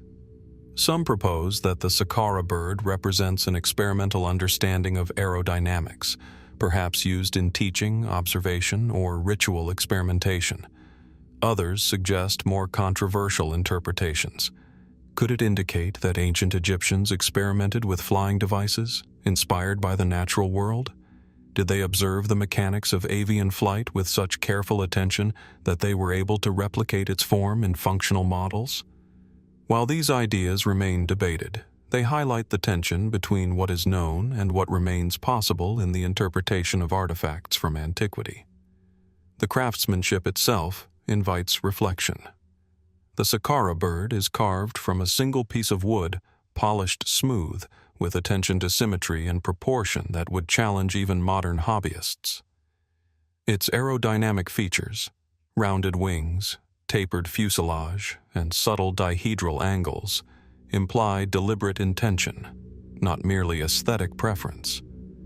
Could this attention to functional form suggest that the object had a practical, experimental, or observational purpose, even if the knowledge behind it was lost over centuries? Equally intriguing is its placement in the tomb.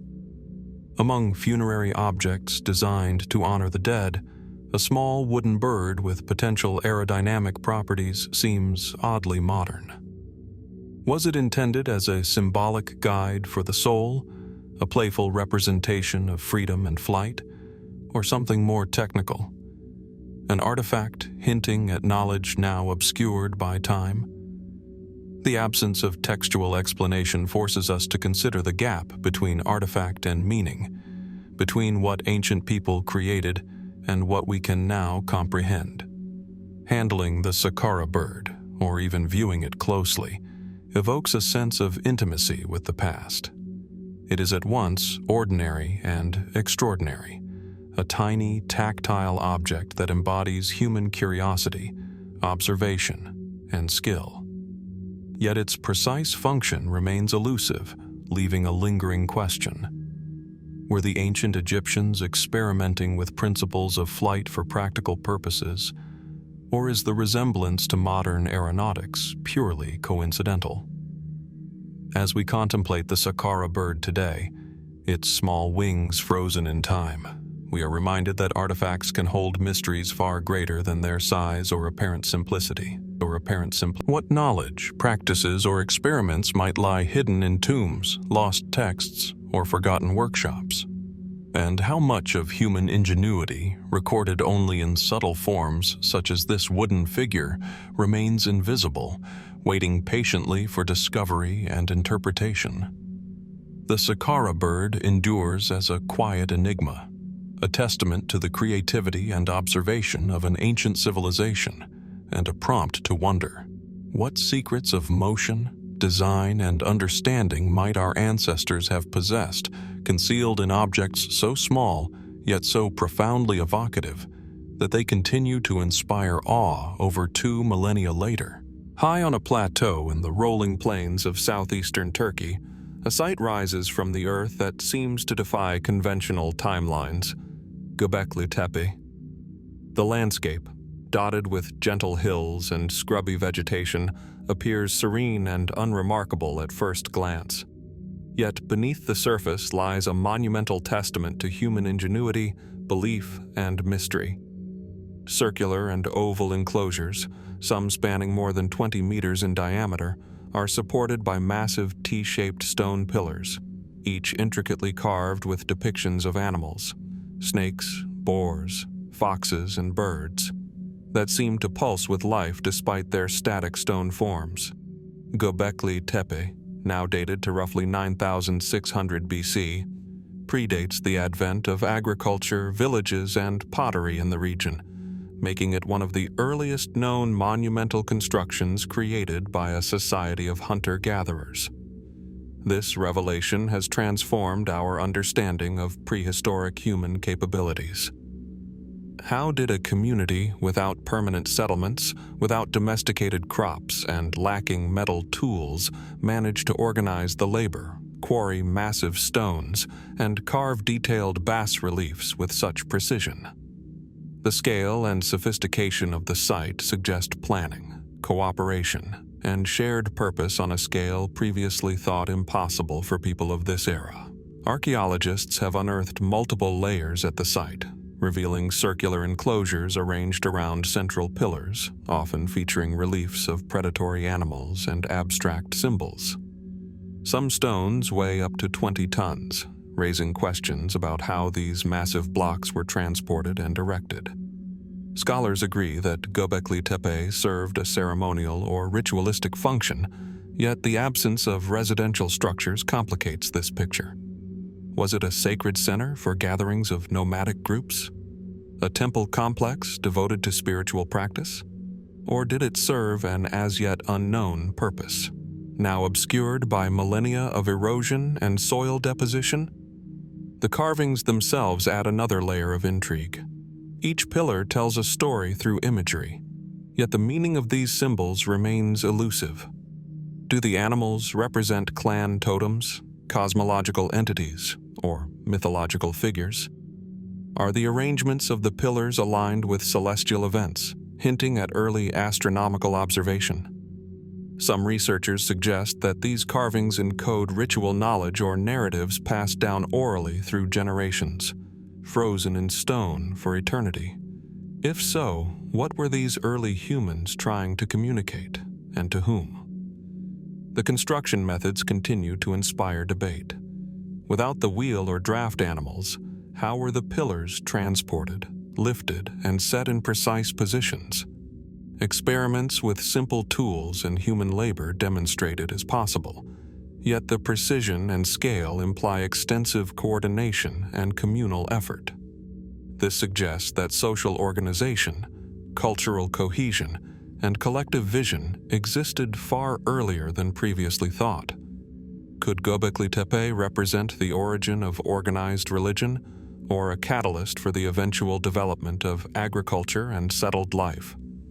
Was the desire to create such monumental structures a driving force behind societal evolution?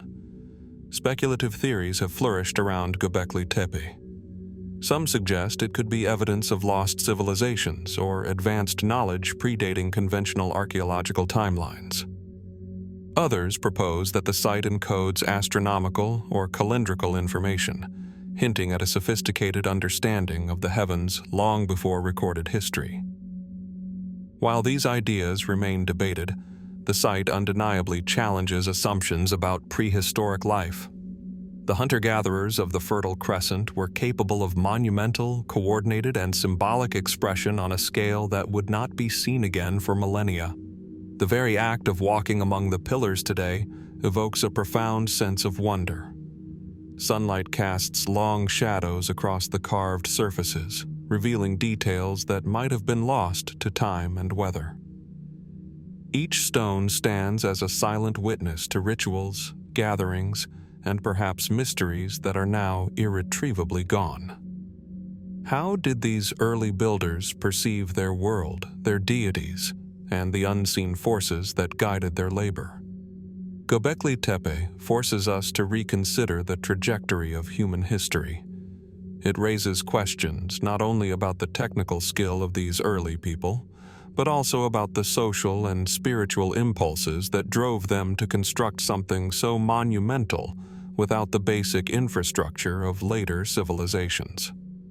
What inspired them to carve animals into massive stones, to arrange pillars in precise circles, to dedicate immense effort to a site that may have had no immediate practical purpose? As the wind moves across the plateau, rustling the sparse vegetation and echoing through the stone circles, Gobekli Tepe invites contemplation of human ambition, creativity, and the origins of belief. The site endures as both a mystery and a testament, a place where the echoes of early humanity speak across 11,000 years, challenging us to imagine what motivated our ancestors to shape stone, spirit, and story into something so enduring, and what secrets of their world may still lie hidden, waiting for those who dare to look closely enough. Beneath the clear cerulean waters off the southern coast of Japan's Yonaguni Island, a formation of stone rises from the seabed, enigmatic and silent. Known as the Yonaguni Monument, this submerged structure stretches hundreds of meters, its terraces, steps, and angular edges forming geometric patterns that seem deliberate, almost architectural in nature. From above, the ocean's surface reveals little, yet beneath the waves lies a landscape that has inspired debate, wonder, and controversy since its discovery in 1986 by diver Kihachiro Aratake. The monument appears to blur the line between nature and human design, a mystery carved into sandstone by forces of the earth, or perhaps by human hands long forgotten. The formations include terraces rising in layered steps, flat platforms, and features resembling roads, pillars, and amphitheater-like depressions. Some surfaces exhibit sharp edges and right angles, while others are adorned with grooves or channels that evoke the appearance of roads or drainage systems. Observers immediately notice an uncanny symmetry, prompting the question, could such precision be purely the result of natural tectonic activity, erosion, and sedimentation? Or might the Yonaguni Monument be evidence of an advanced culture capable of monumental construction, submerged and lost beneath rising seas? Geologists argue that the formations could be natural, shaped over millennia by tectonic uplift, fracturing, and erosion. Yonaguni lies along the edge of the Eurasian and Philippine sea plates, an area prone to earthquakes and underwater landslides. In this context, sharp edges, terraces, and fractures can occur naturally, yet the scale and apparent intentionality of some features continue to provoke skepticism. How likely is it that such regularity and alignment could emerge without intervention? The question persists, as patterns suggest repeated angles and flat surfaces rare in completely random geological formations. Mainstream archaeologists remain cautious, noting that no definitive artifacts, tools, pottery, or inscriptions have been recovered that can firmly indicate human construction. Yet the monument's layout has led some researchers to hypothesize that it could be the remnant of a city or ceremonial complex, built thousands of years ago and submerged during rising sea levels at the end of the last ice age, around 10,000 to 12,000 BC. If this is true, it would predate known civilizations by millennia, challenging conventional timelines of human settlement and monumental architecture. Speculative interpretations have captivated the public imagination. Some suggest that the terraces and steps resemble pyramidal structures, hinting at an advanced culture capable of precise engineering under prehistoric conditions. Others propose that channels and depressions functioned as water conduits, ritual spaces, or even symbolic alignments with celestial bodies, echoing patterns seen in other ancient megalithic sites worldwide. Could this be a submerged echo of a lost civilization, drowned as the glaciers melted and seas rose, leaving only hints of its achievements beneath the waves? Modern divers who explore Yonaguni describe a haunting, almost surreal atmosphere. Light refracts through the water, illuminating steps and platforms that vanish into shadowy depths. Swimming across flat terraces, one senses the deliberate scale and symmetry of the formation, imagining human hands shaping stone, carving spaces for gathering, ritual, or habitation. Yet each dive reveals the paradox: evidence of potential design, yet absence of artifacts or inscriptions that could confirm intentional construction. Could the monument's true story be irretrievably lost, leaving only stone as testimony to a forgotten past? The scale and orientation of some features invite further intrigue. Terraces align across multiple levels, and large megalithic blocks appear to interlock in ways suggesting planning or structural consideration. Might the creators have possessed knowledge of geometry, engineering, or social organization far beyond what we typically attribute to prehistoric coastal communities? Or do natural forces coincidentally converge to produce these uncanny patterns, fooling the human eye into perceiving design where none exists? Contemplating the Yonaguni Monument, one is struck by the tension between certainty and mystery. It stands as both geological formation and potential artifact, a silent witness to time, tectonics, and perhaps lost human ingenuity. What knowledge, practices, or cultures might have existed in this region at the end of the last ice age? How much of human history lies hidden beneath the rising seas, waiting to be rediscovered or forever obscured by nature?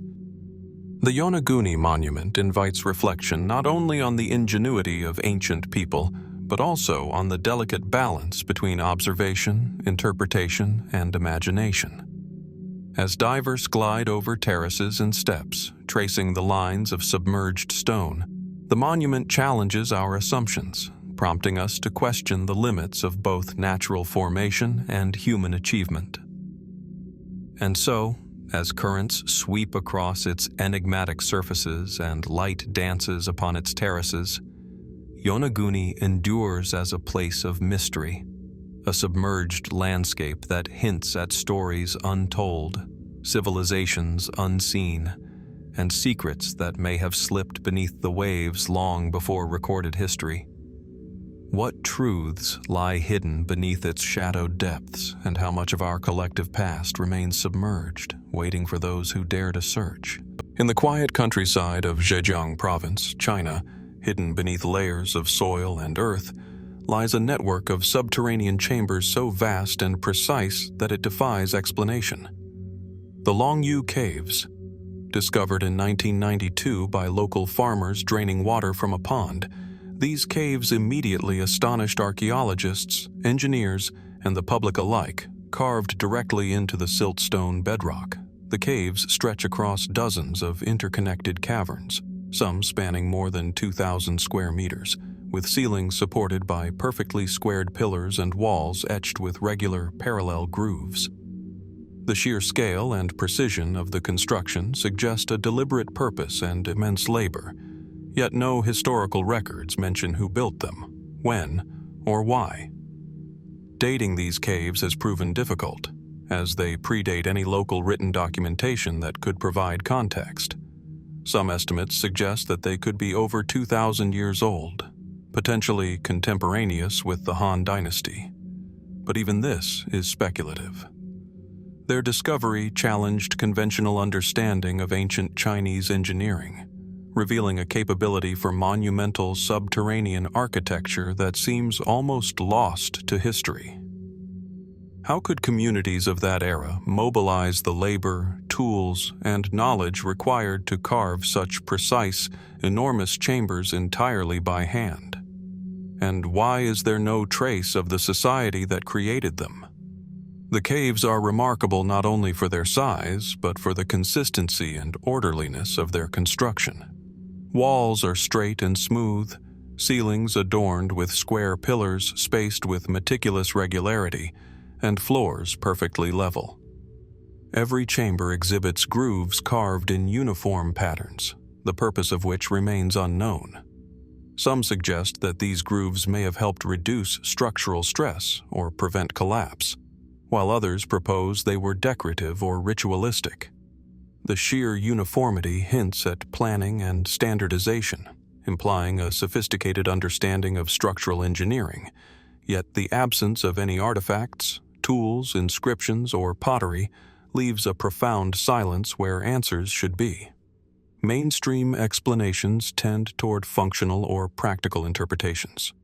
The caves might have served as reservoirs, storage spaces, or refuges, though their scale and craftsmanship seem excessive for purely utilitarian purposes. They are too large to have been simple shelters, and the effort involved in their construction would have been extraordinary if they were only intended for storage. Some researchers propose ceremonial or religious functions, imagining that the chambers were used for ritual gatherings, secret societies, or spiritual practices lost to time. Could these vast underground halls have been sacred spaces designed to inspire awe, secrecy, or communion with forces beyond human understanding? Speculative theories flourish where evidence fades. Some have likened the Longyou Caves to an ancient engineering mystery on the scale of the pyramids, suggesting the builders possessed knowledge or technology lost over centuries. Others propose that the caves may have been part of a larger, forgotten civilization, one capable of planning, organizing, and executing complex projects underground without leaving a written record. Were these caves simply a monumental feat of labor, or do they hold clues to a culture and technological ability erased from memory by time?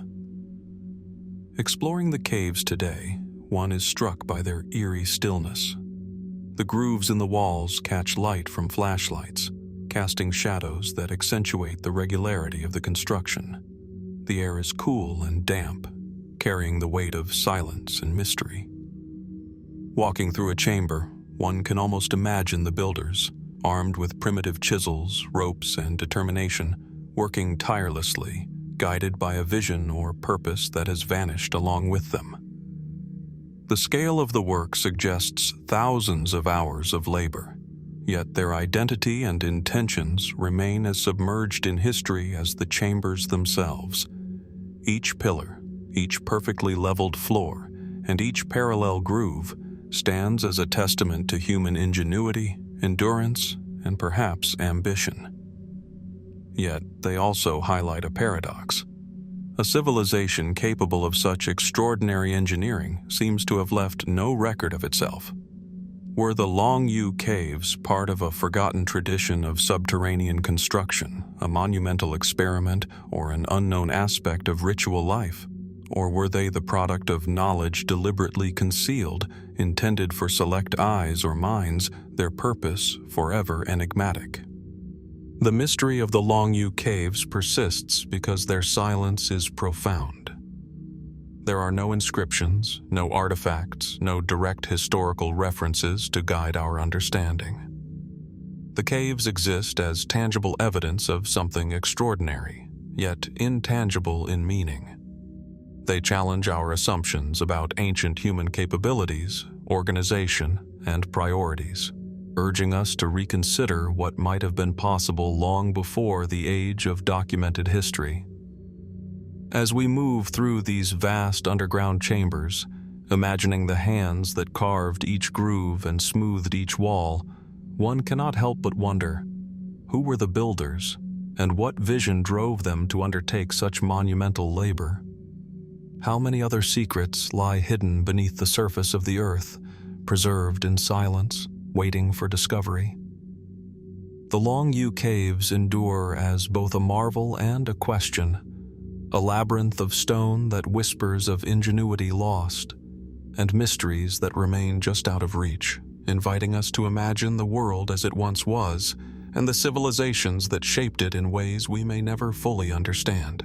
Perched high above the city of Cusco in Peru, the Sacsayhuamán Walls rise in a series of jagged terraces that seem to defy both gravity and explanation. From a distance, they appear as massive zigzagging fortifications, each level of stone perfectly aligned to the next, forming a dramatic backdrop against the rolling Andean mountains. Upon closer inspection, the stones reveal a craftsmanship that is nothing short of extraordinary. Massive blocks, some weighing over 200 tons, fitted together with such precision that even a thin blade cannot slip between them. The sheer scale, alignment, and finish of Sacsayhuamán's walls provoke a sense of awe and an immediate question: how was this possible with the tools available to the Inca or their predecessors? Constructed in phases between roughly 1100 and 1500 AD, Sacsayhuamán is often attributed to the Inca, who used the site for military and ceremonial purposes. The walls, built from enormous limestone blocks, follow complex zigzag patterns, creating both aesthetic and functional effects.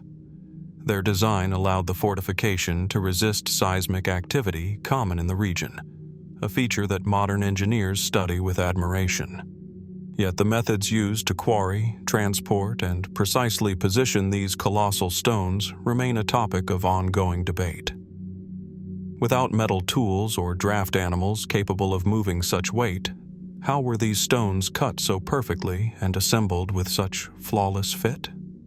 Every block appears to have been carefully shaped, as if molded to its neighbor, creating an interlocking system that has withstood centuries of earthquakes, weather, and human activity. Mainstream archaeological explanations suggest that the Incas used a combination of stone hammers, levers, and sheer human labor, gradually moving and refining each block into place. Even so, the precision of the joints, the smoothness of contact surfaces, and the overall architectural coherence challenge conventional understanding of pre-Columbian construction techniques. Could there have been methods or knowledge now lost to history, passed down through practical experimentation and oral tradition, that enabled such feats? Beyond the engineering marvels, the Sacsayhuamán Walls are imbued with mystery through their alignment and scale. The zigzagging terraces are not only defensive in function, but may carry symbolic or ceremonial significance. Some researchers propose astronomical alignments with solstices and equinoxes, hinting that Sacsayhuamán was a nexus of sacred geography as much as a military fortress. Others note that the shapes and placement of stones seem to echo forms found in surrounding Andean topography, suggesting a sophisticated understanding of landscape, cosmology, and perhaps ritual symbolism. Was this grandeur intended purely for defense, or did it serve a deeper purpose, linking the Inca with their gods, the heavens, and the land itself? Speculative interpretations abound. Some suggest that the construction techniques may have involved advanced knowledge of leverage, friction reduction, or even lost mechanical principles, allowing workers to manipulate stones far larger than would seem feasible with the tools recorded in historical accounts. Others propose that the precision and scale hint at influences from earlier, pre-Inca cultures whose innovations were absorbed, refined, and amplified over generations.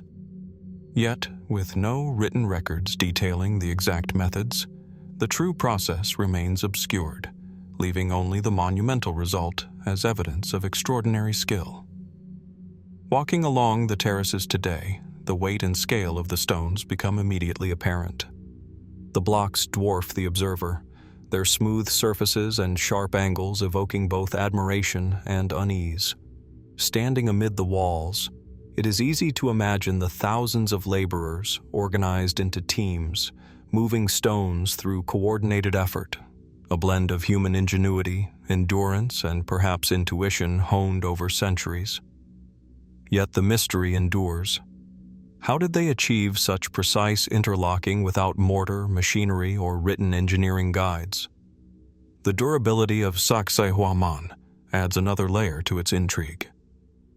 Centuries of seismic activity have shaken the region, yet the walls have held firm, with the interlocking stones absorbing and dispersing energy with a resilience that modern engineers continue to study. Is this purely the result of clever empirical trial and error, or might there have been a deeper understanding of structural dynamics encoded in their design? And if so, how much knowledge of construction, material science, and geometry has been lost to time, leaving only the silent testimony of stone? Sacsayhuamán remains more than a fortification. It is a monument to human ingenuity, a testament to the determination and vision of a people who could transform mountains into architectural marvels. Yet its mysteries endure. Who first conceived this grand design? What inspired the labor, the precision, and the symbolic form? How much of their knowledge was lost as empires fell, leaving behind only stone? As the wind sweeps across the terraces, rustling the sparse grass and echoing through the narrow gaps between blocks, Sacsayhuamán invites reflection. It is both a fortress and a puzzle, a work of human ambition that challenges our assumptions about what was possible in the past. And as we gaze upon its interlocking stones, standing against time and nature, one is left to wonder, what other secrets of skill, knowledge, and ingenuity remain hidden in the walls of civilizations long vanished, waiting for those who are willing to look closely enough to uncover them?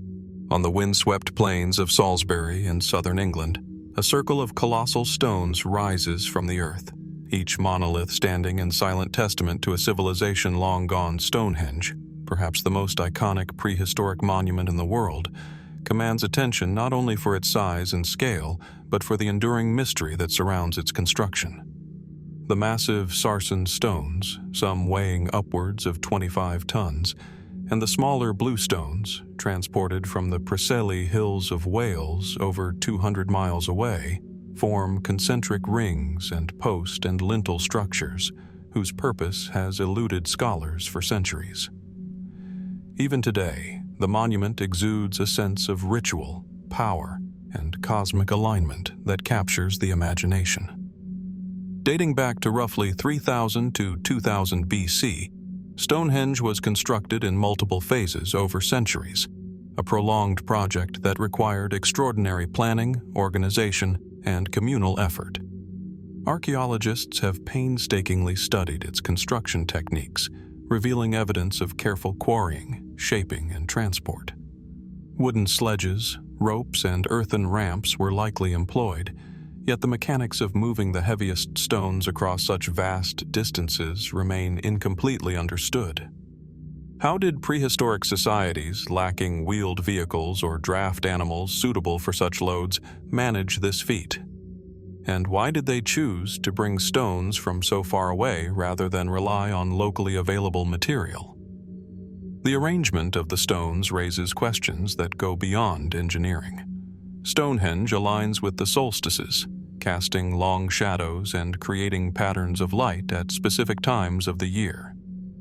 Some researchers suggest this indicates an early astronomical observatory designed to mark seasons, predict celestial events, or guide agricultural cycles. Others see a symbolic dimension, imagining that the monument functioned as a ceremonial center, a place of ritual, pilgrimage, or ancestral veneration. Could Stonehenge have served multiple purposes simultaneously, combining practical observation with spiritual practice, intertwining human life with the cosmos? Speculation about its construction and purpose has given rise to numerous theories, each adding another layer to the mystery. Some suggest that the precision with which the stones were cut, shaped, and fitted implies a sophisticated knowledge of geometry and mechanics. Others ponder whether lost technologies, techniques, or cultural practices enabled feats that modern observers struggle to replicate, even with advanced tools. The effort required to erect Stonehenge would have demanded an immense workforce and social coordination, hinting at a complex societal organization and shared vision among communities whose daily lives were otherwise shaped by survival and subsistence. The bluestones themselves remain a particular enigma. These smaller, yet still formidable stones originate from Wales, transported across rivers, valleys, and hills. Mainstream explanations propose human ingenuity, including rolling, dragging, and possibly rafting the stones along waterways. But the exact methods, motivations, and rituals associated with their relocation are lost to time. Why were these specific stones chosen? Was it their physical properties, their coloration, or some symbolic meaning tied to distant lands? Each possibility deepens the sense of wonder, suggesting layers of intent that transcend simple construction. Walking among the standing stones today, one is immediately struck by their scale, weight, and presence. Shadows stretch across the plain as sunlight shifts, casting patterns that invite contemplation. The air carries a quiet weight, as if the monument itself holds memory of ceremonies, gatherings, and labor long vanished. Archaeologists have uncovered evidence of nearby burial mounds and enclosures, hinting at a broader ritual landscape in which Stonehenge functioned as a focal point. Yet no written records remain, and much of its original context has been lost to centuries of environmental and human change. Stonehenge also poses enduring questions about intention. Was the choice of site, on a low chalk plateau amid rivers and hills, driven by spiritual beliefs, astronomical calculation, or social necessity? Were the stones arranged according to sacred geometry, ancestral memory, or the alignment of stars and sun? And beyond practical and ceremonial purposes, what motivated humans to invest such extraordinary effort, spanning generations, to move, shape, and erect stones that would endure for millennia? In contemplating Stonehenge, one cannot help but sense both human ingenuity and profound mystery. Its stones speak of effort, skill, and vision, yet they remain silent on questions of meaning, purpose, and origin. The monument endures as a bridge across time, connecting us with minds and hands long gone, challenging our understanding of prehistoric culture, engineering, and belief. As the wind sweeps across the Salisbury Plain and sunlight dances across the monoliths, Stonehenge invites reflection on both what has been achieved and what remains unknowable. How much of our shared human story lies hidden in the stones, in the earth beneath, and in the intentions of those who came before? The questions endure, as timeless and unyielding as the monument itself, leaving us to wonder what secrets, knowledge, and inspiration might still be buried in plain sight, waiting for those patient enough to look closely enough to uncover them. High on the rolling chalk hills of Oxfordshire, England, a striking figure emerges from the landscape, a silhouette etched into the earth so large that it can only be fully appreciated from afar. The Uffington White Horse, a stylized horse stretching over 100 meters in length, is carved directly into the hillside, its bright white chalk contrasting sharply with the surrounding green pastures viewed from the valley below. The figure seems almost alive, a sweeping emblem of power, motion, and artistry frozen in time. Its abstract, flowing lines suggest a deliberate design that transcends mere decoration, inviting both admiration and mystery. Archaeologists date the Uffington White Horse to the Late Bronze Age or Early Iron Age, approximately 3,000 years ago, based on surrounding archaeological features and stratigraphy. Its age makes it the oldest of Britain's hill figures, predating medieval chalk carvings and more recent symbolic creations. Yet, despite centuries of study, the reasons for its creation remain elusive. Was it a tribal emblem, a territorial marker, a religious symbol, or perhaps a cosmological sign linked to ancient beliefs?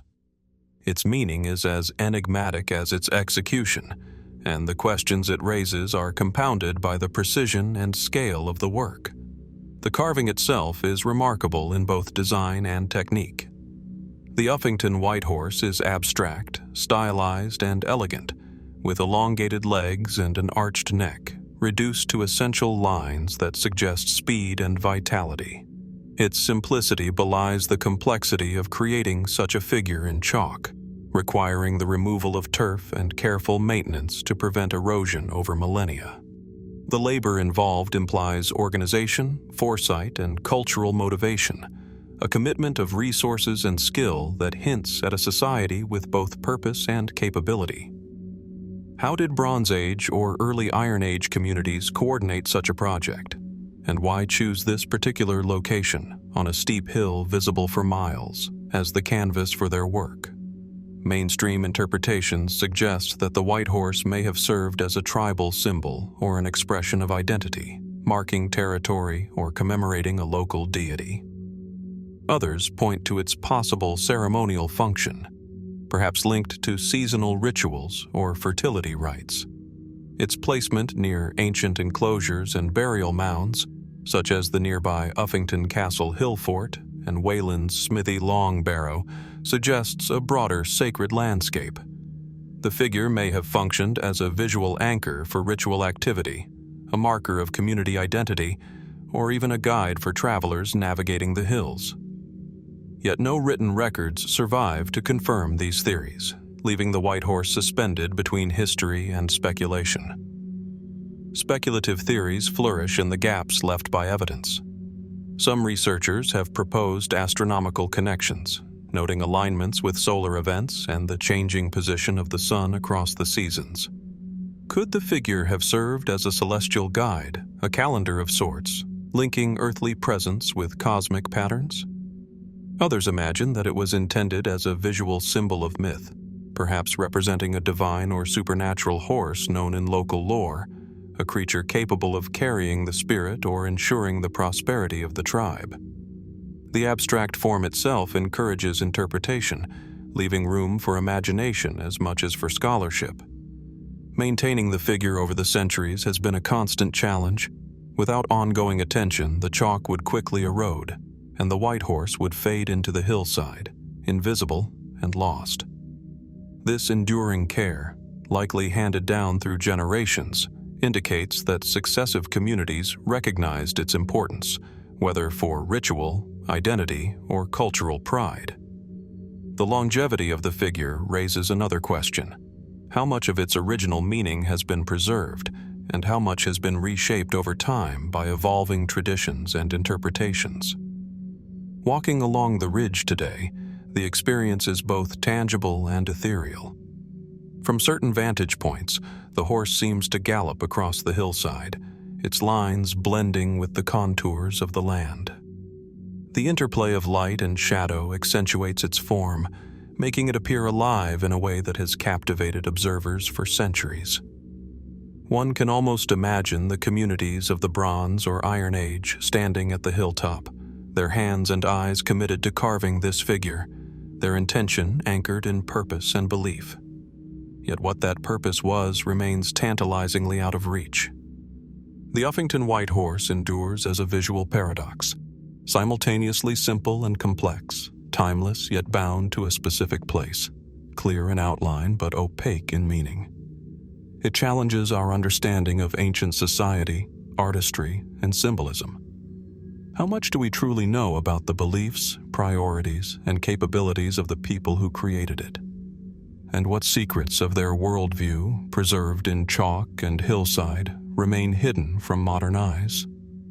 As wind sweeps across the ridge, brushing the grasses around the horse and whispering through the hills, the figure remains, a silent sentinel of memory, skill, and mystery.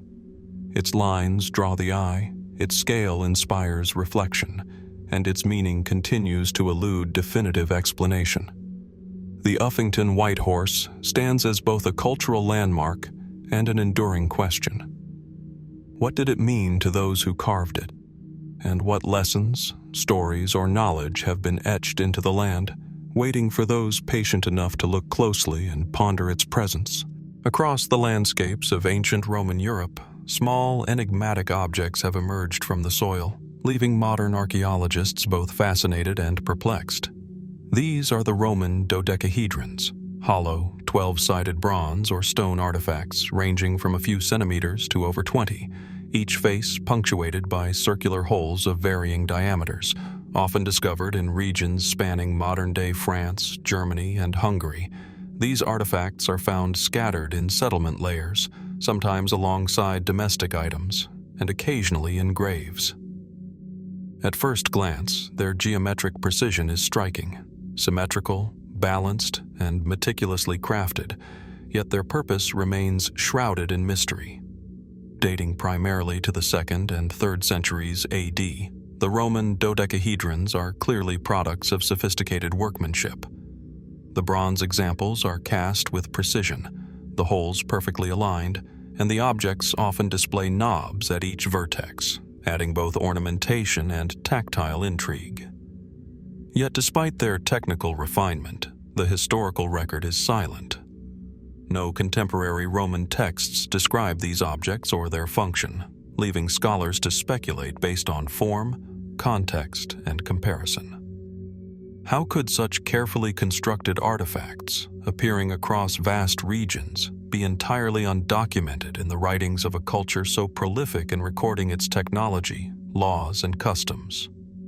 Mainstream theories abound, yet none satisfy the full spectrum of questions. Some suggest practical uses, as candle holders, measuring devices, or even tools for knitting or weaving, where the holes might guide threads or yarn. Others propose that they functioned as surveying instruments, aligning with celestial points or aiding in construction, perhaps representing a kind of portable geometry. The variation in size and hole diameter complicates these interpretations, suggesting either multiple uses or a standardized object whose function evolved regionally. Could the dodecahedrons have served as multifunctional tools, their subtle complexity tailored to the needs of local communities? Speculation extends further. Some have argued that the dodecahedrons were ritual objects imbued with symbolic or religious meaning. Their geometric form, the dodecahedron itself, a shape long associated with cosmic and philosophical symbolism in classical thought, might indicate a connection to numerology, astrology, or philosophical schools of the time. Were they charms, talismans, or devices used in ceremonies? If so, for whom and for what purpose? The absence of inscriptions or iconography leaves these questions open, with only the objects themselves as a testament to intent. The discovery locations of these artifacts add another layer of intrigue. Many are unearthed in frontier regions of the Roman Empire, often at intersections of trade routes, military posts, or settlements of mixed cultures. This suggests that dodecahedrons were not confined to a single social class or occupation, but were widespread across diverse communities. Does their dispersion imply a common knowledge or practice now lost? Or were they prestigious items passed through networks of trade and cultural exchange, their meaning evolving with each owner? The craftsmanship itself is astonishing. Each dodecahedron demonstrates an understanding of symmetry, proportion, and metallurgy that suggests both skilled labor and careful planning.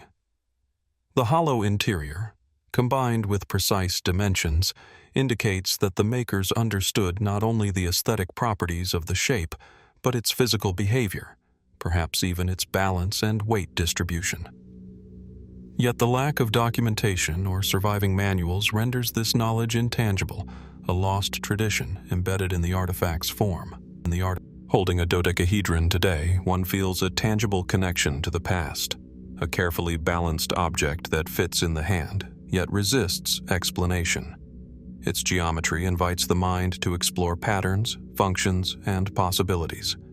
Could it have been an educational tool, demonstrating mathematical concepts to students of geometry or mechanics? Or might it have been a sophisticated instrument for a purpose that modern scholars have yet to imagine? The gaps between craftsmanship and explanation deepen the sense of wonder.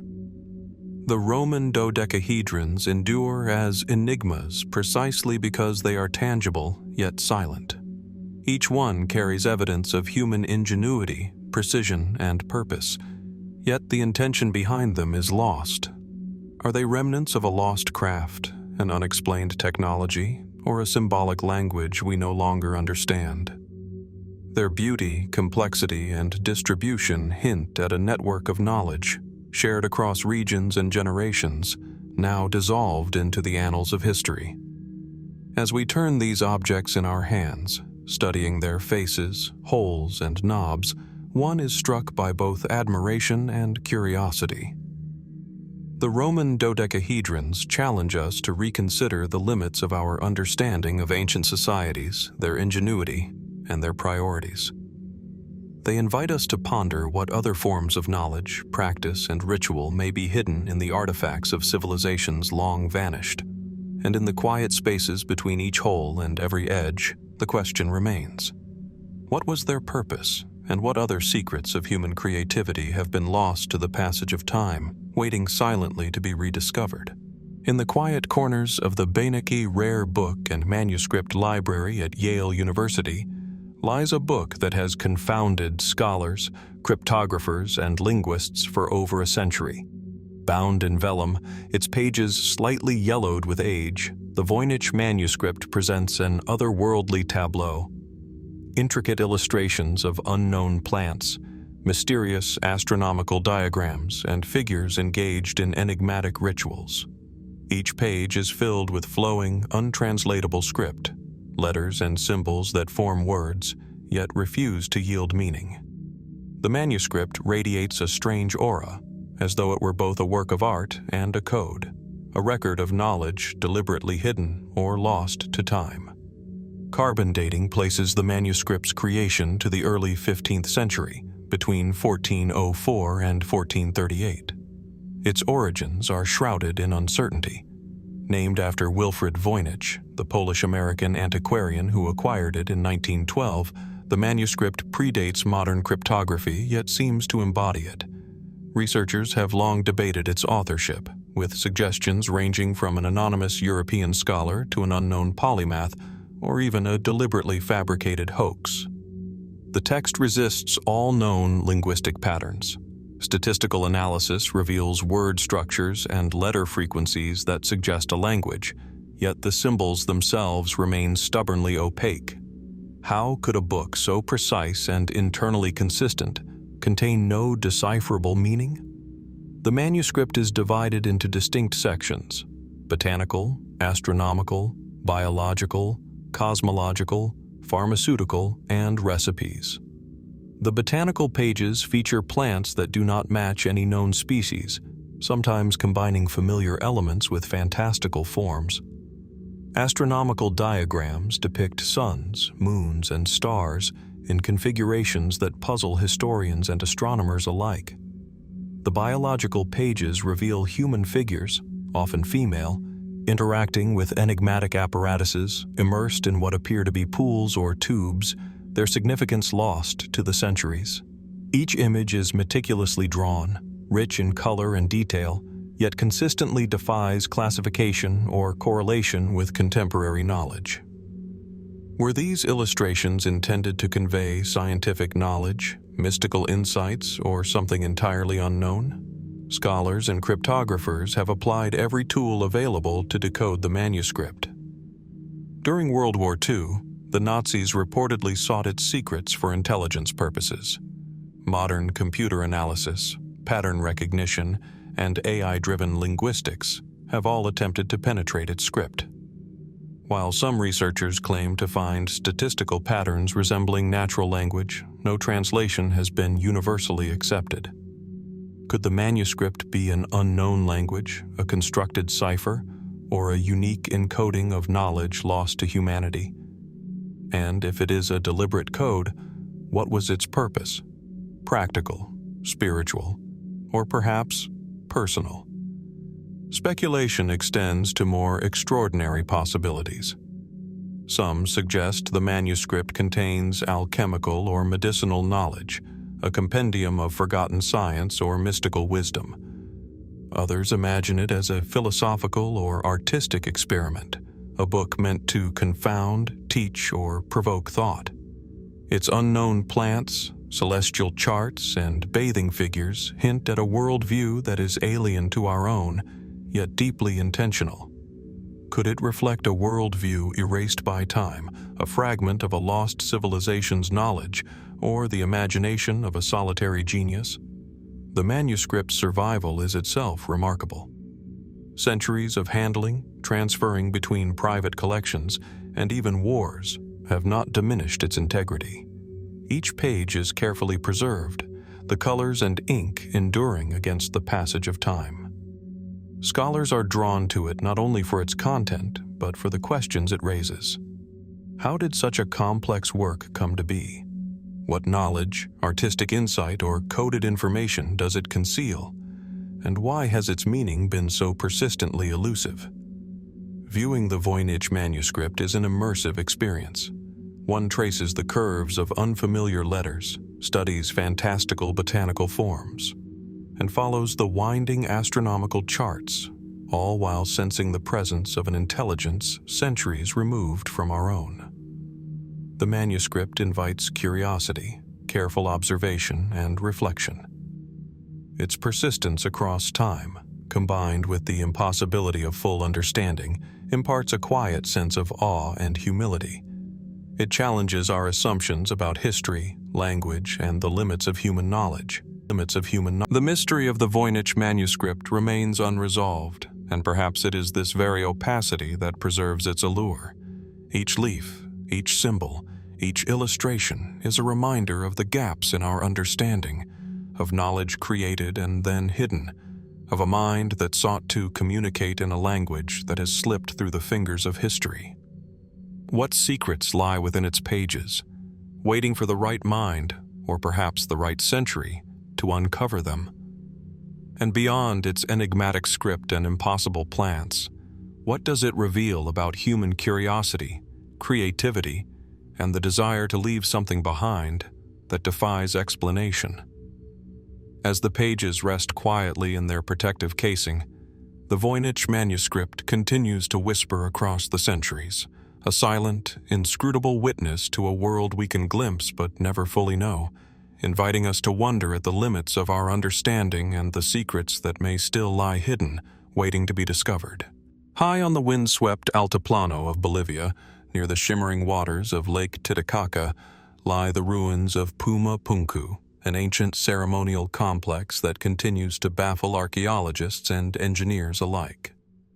Spread across a vast, uneven plateau, the site is dominated by colossal stone blocks, some weighing tens of tons, carefully shaped and fitted together with astonishing precision. The ruins are weathered, fractured by centuries of seismic activity and erosion, yet the skill evident in their construction remains undeniable. Stepping among these scattered monoliths, one cannot help but feel the presence of human ingenuity reaching far beyond what seems possible for the era. Puma Punku forms part of the larger Tiwanaku complex, dated to around 500 to 600 AD, a culture known for its monumental architecture and sophisticated society in the Andean highlands. Yet even within this context, Puma Punku stands apart. The stones themselves are carved with geometric precision, perfectly straight edges, right angles, and complex interlocking shapes that fit together without mortar. Some blocks feature intricate channels, grooves, and even circular holes, designed with such exactitude that modern engineers marvel at the techniques used to achieve them. How did people of the 6th century accomplish such feats without metal tools of sufficient hardness, cranes, or mechanized technology? Mainstream scholarship attributes the construction to the Tiwanaku civilization, emphasizing their advanced understanding of stoneworking and engineering. Large sandstone and andesite blocks were quarried from distant sites, some more than 10 kilometers away, and transported across rugged terrain using methods that remain speculative. Ramps, levers, and human labor may have been used, but the precision of the finished work suggests meticulous planning and a deep knowledge of material properties. Could this reflect a highly organized society with specialized artisans? Or is there more to the story than we currently understand? The geometric sophistication of Puma Punku invites broader questions. Many of the blocks are shaped in such a way that they appear modular, as if components could be disassembled and reassembled like a giant three-dimensional puzzle. The smooth surfaces and perfect right angles suggest techniques that seem almost modern. Some researchers propose that advanced lost technologies or unknown tools might have been used to achieve this precision. Others argue that Tiwanaku engineers simply mastered techniques that we have yet to fully comprehend, blending ingenuity, patience, and collective labor. How much of what we perceive as impossible is simply a gap in our knowledge? Speculative theories have arisen around Puma Punku, inspired by its scale, precision, and apparent alignment. Some suggest the site may have functioned as a ceremonial center, astronomical observatory, or even a cosmological map, aligning with solstices or celestial events. Others propose more controversial ideas, including connections to ancient advanced civilizations or even extraterrestrial influence, citing the geometric complexity as evidence beyond the technological capabilities of the time. While these theories remain outside mainstream archaeology, they reflect the deep sense of wonder and mystery the site evokes. The very stones of Puma Punku carry traces of meticulous labor and profound understanding. Blocks measuring over 5 meters long and weighing upwards of 130 tons were carved with edges so precise that even a blade cannot slip between them. Some stones display T-shaped designs that suggest intentional mechanical interlocking, while others are fitted with channels and sockets whose purpose remains unknown.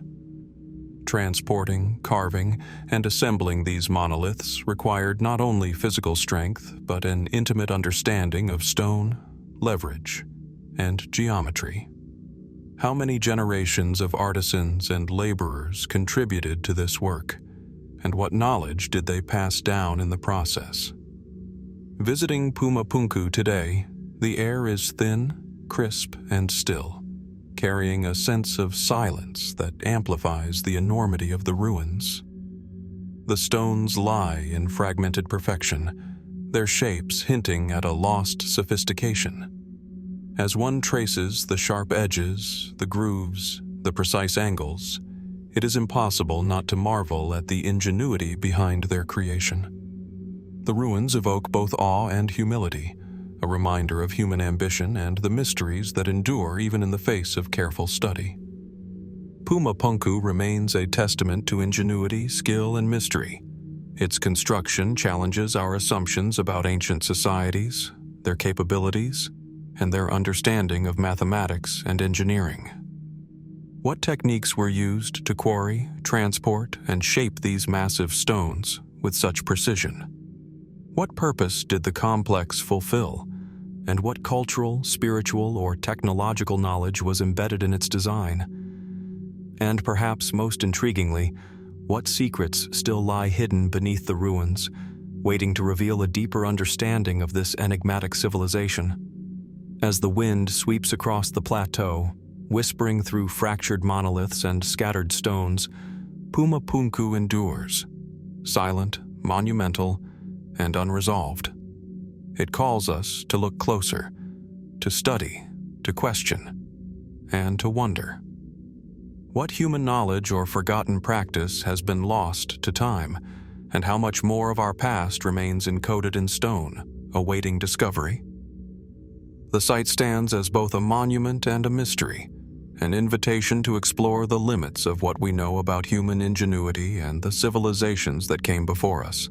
Beneath the quiet streets of Paola, in the heart of the Maltese island of Malta, lies a labyrinth carved from solid limestone, a subterranean sanctuary known as the Hypogeum of Hal Saflieni. Descending into its dimly lit chambers, one is immediately struck by the intimacy of the space. Narrow corridors, low ceilings, and carefully hewn walls that curve and twist as if echoing the flow of human thought itself. The air is cool and still, carrying centuries of silence, a palpable weight that seems to press against the senses. This underground complex is unlike any other prehistoric site in the world, a testament to both human ingenuity and an enduring mystery that continues to challenge our understanding.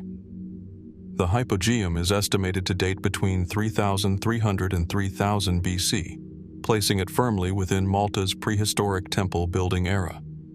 Unlike the more familiar above-ground megalithic temples of Hagar Chim or Manasdra, this structure descends into the earth, a three-level network of chambers, halls, and niches carved with meticulous care. Archaeologists have noted the precision of the cut stone, walls polished smooth, corners shaped with deliberate intent, and passages proportioned to enhance acoustics in ways still not fully understood. Could this subterranean design have been guided by practical, ceremonial, or even metaphysical purposes? Mainstream interpretations suggest the Hypogeum functioned as a necropolis, a place for burial and ritual. Skeletal remains of over 7,000 individuals have been recovered from the site, alongside red ochre and evidence of ritual deposition. Yet the sophistication of its architecture suggests the site was more than a cemetery.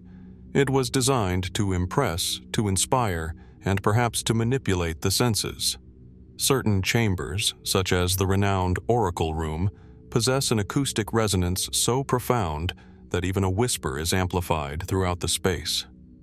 What intentions lay behind this careful manipulation of sound and space, and what experiences were meant to be evoked for those who entered?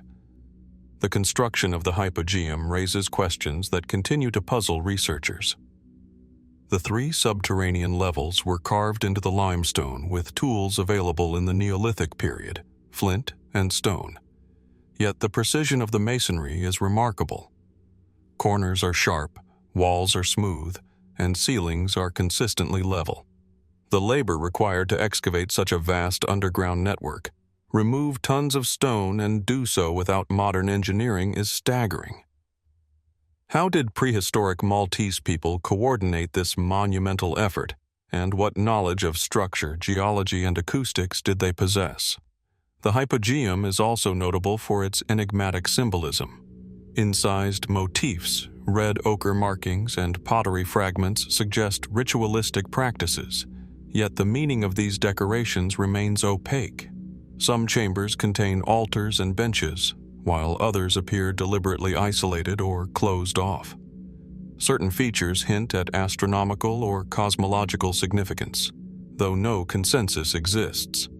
Could the Hypogeum have functioned as a sacred journey through space and sound, guiding participants through ritualized experiences of death, life, or cosmology? Speculative interpretations have emerged over the years, inspired by the site's uniqueness.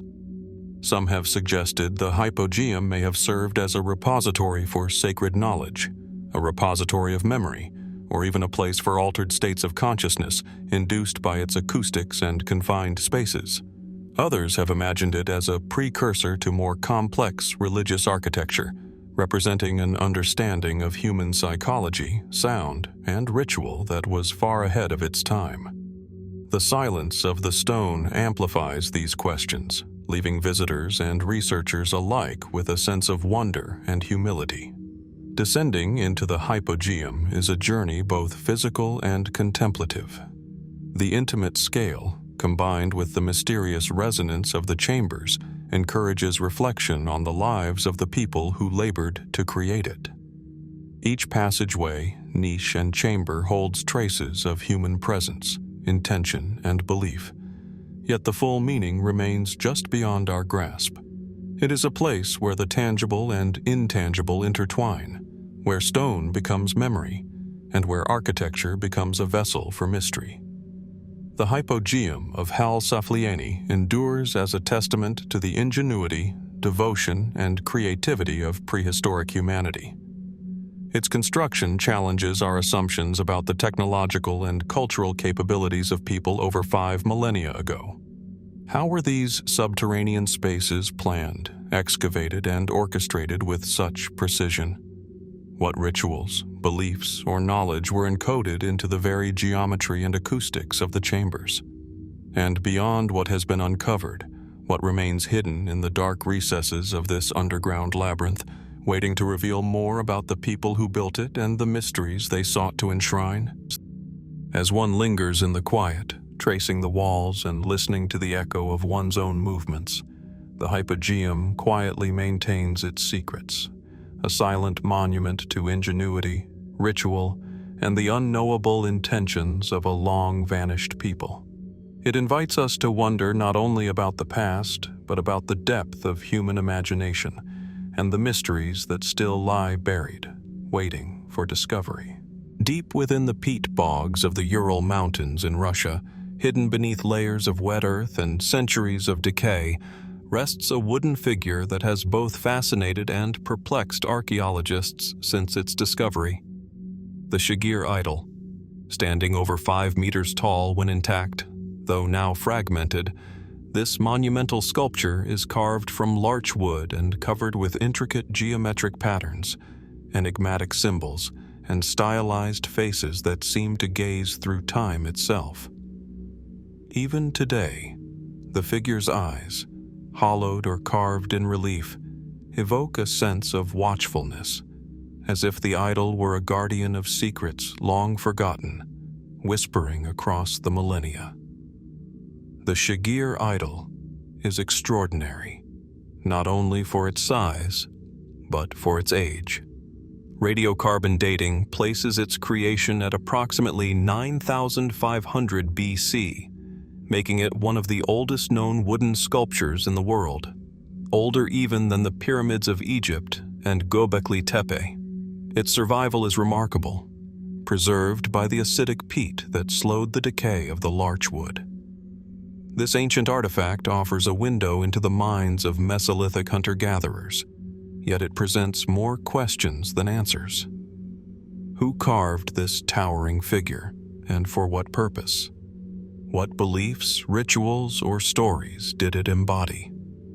The surface of the Shigir Idol is adorned with a series of linear and zigzag motifs, rows of circles, and anthropomorphic features arranged in patterns that suggest symbolic meaning.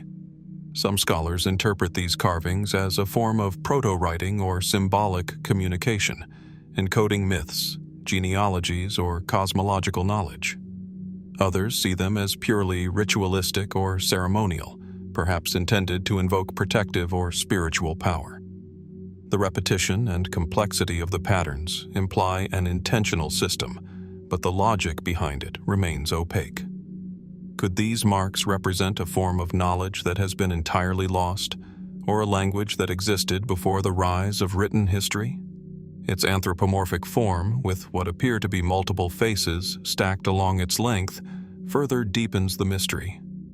The vertical arrangement has been interpreted as a representation of layers of existence, earthly, spiritual, and celestial, or as a symbolic embodiment of ancestral spirits.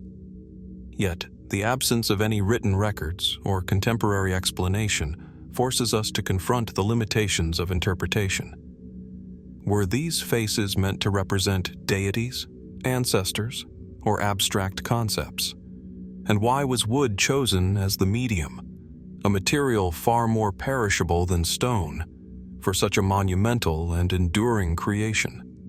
Some researchers suggest the Shigir Idol was more than a static sculpture. It may have functioned as a central element in ritual gatherings or as a marker of territorial or spiritual boundaries. Its immense size, unusual for the time, suggests a communal effort of remarkable organization and coordination. The tools available to Mesolithic peoples, flint axes, chisels, and other rudimentary implements, make the craftsmanship even more astonishing. How did these ancient artisans plan, carve, and transport such a massive wooden figure with precision? The technical skill required speaks to a society whose knowledge of wood, geometry, and symbolism was far greater than previously assumed. Speculative theories abound, fueled by the idol's enigmatic appearance and antiquity. Some have proposed that the Shigir Idol represents a kind of memory keeper or time capsule, preserving stories, laws, or cosmic understandings for generations. Others imagine it as a spiritual or shamanic object, imbued with the power to connect human consciousness to the unseen world. The very act of standing in the presence of the idol evokes a sense of reverence and wonder. It is both a monument to human creativity and a reminder of how little we truly know about the beliefs of our distant ancestors. The Shigir Idol's endurance through nearly 12,000 years is a silent testament to the resilience of human expression. Its geometric carvings, vertical arrangement, and anthropomorphic elements suggest intentionality, communication, and deep symbolic understanding. Yet the meanings behind these choices remain elusive. How did this Mesolithic society conceive of such an intricate and imposing creation, and what worldview did it reflect? Were these carvings a map of knowledge, a record of lineage, or a spiritual guide? Standing before the idol today, one cannot help but feel the weight of time and the depth of mystery it carries. The weathered wood, now darkened by centuries in the bog, still communicates a presence, a deliberate gesture from a people long vanished. The Shigir Idol challenges our understanding of prehistoric art, cognition, and society. What stories were embedded in its carved lines? What beliefs inspired its creation? And what truths have been lost to the ages? As the peat air lingers and the faint contours of the idol's carvings catch the light, the Shigir Idol remains enigmatic, a silent witness to human creativity, spiritual inquiry, and the mysteries of our distant past. It invites us to ponder not only what our ancestors understood about the world, but also how much of their knowledge and symbolism has yet to be rediscovered, lingering in the shadows of prehistory, waiting for the right mind, or perhaps the right moment, to unlock its secrets. Deep within the rugged cliffs of the Loire Valley in France, near the small village of La Roche-Cotard, archaeologists uncovered a fragment of stone that has stirred both fascination and debate for decades. A flint piece etched with the faint contours of a human face, now known as the Mask of La Roche-Cotard. At first glance, it seems almost unremarkable, an irregular slab of limestone weathered by time. But the delicate incisions and the deliberate placement of a natural fissure suggest something far more intentional than random erosion. The mask's subtle features, a hint of eyes, a nose, and a mouth, emerge as if the stone itself were whispering a connection across tens of thousands of years, bridging the minds of our distant ancestors with our own estimated to date to approximately 75,000 years ago. This artifact belongs to the Middle Paleolithic period, a time dominated by Neanderthals in this region. Its age challenges conventional notions of symbolic thought, pushing the timeline for abstract expression far earlier than many had assumed. At a time when survival was the overriding concern, why would a hominin carve a mask? What purpose did this enigmatic object serve in a world dominated by raw necessity and the struggle against a harsh Ice Age environment? The Mask of La Roche-Cotard is more than a simple carving. It is a careful interplay between natural form and human intervention. A crack in the limestone, rather than being discarded, was incorporated as part of the mask's facial structure, demonstrating an astonishing level of perceptual insight and creativity. The decision to transform a fragment of stone into a recognizable representation of a face suggests that the Neanderthals were capable of conceptual abstraction, of seeing potential in the world around them. But what drove this impulse? Was it ritual, play, a form of communication, or perhaps an early exploration of identity and self? Mainstream archaeological interpretations emphasize the mask's role as a symbolic object, yet its precise meaning remains elusive. Unlike the monumental art of later periods, the Mask of La Roche-Cotard is intimate, handheld, and immediate. The act of creating it would have required patience, careful observation, and fine motor skills, qualities that suggest a cognitive depth not always attributed to Neanderthal societies. Could this small object represent an early form of portraiture or a spiritual talisman? Or might it have been a teaching tool, a way to convey social or cultural knowledge within a small community? Some researchers have speculated that such objects reflect a capacity for ritualized thought, a sense of metaphysical or symbolic awareness that we often assume was unique to Homo sapiens.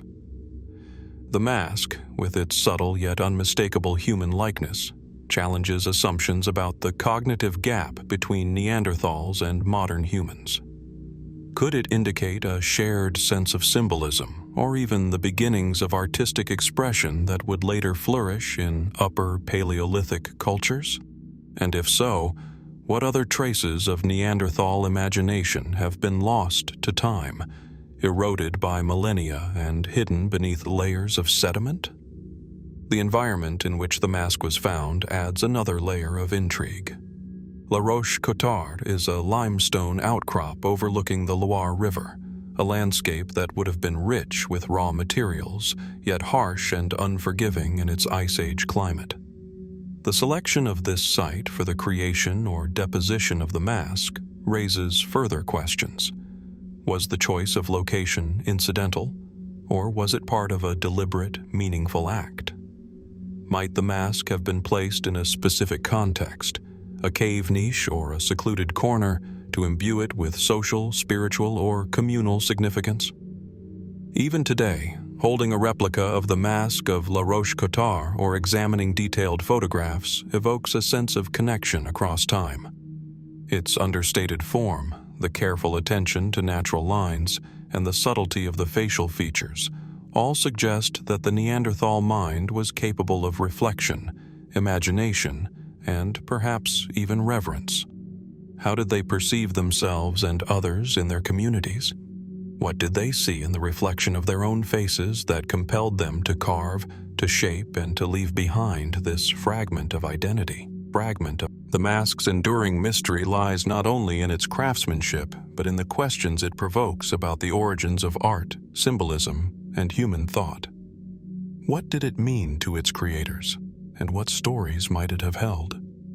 Can we ever truly know the intentions behind its creation, or will it remain an enigmatic relic, a silent witness to a mind long vanished?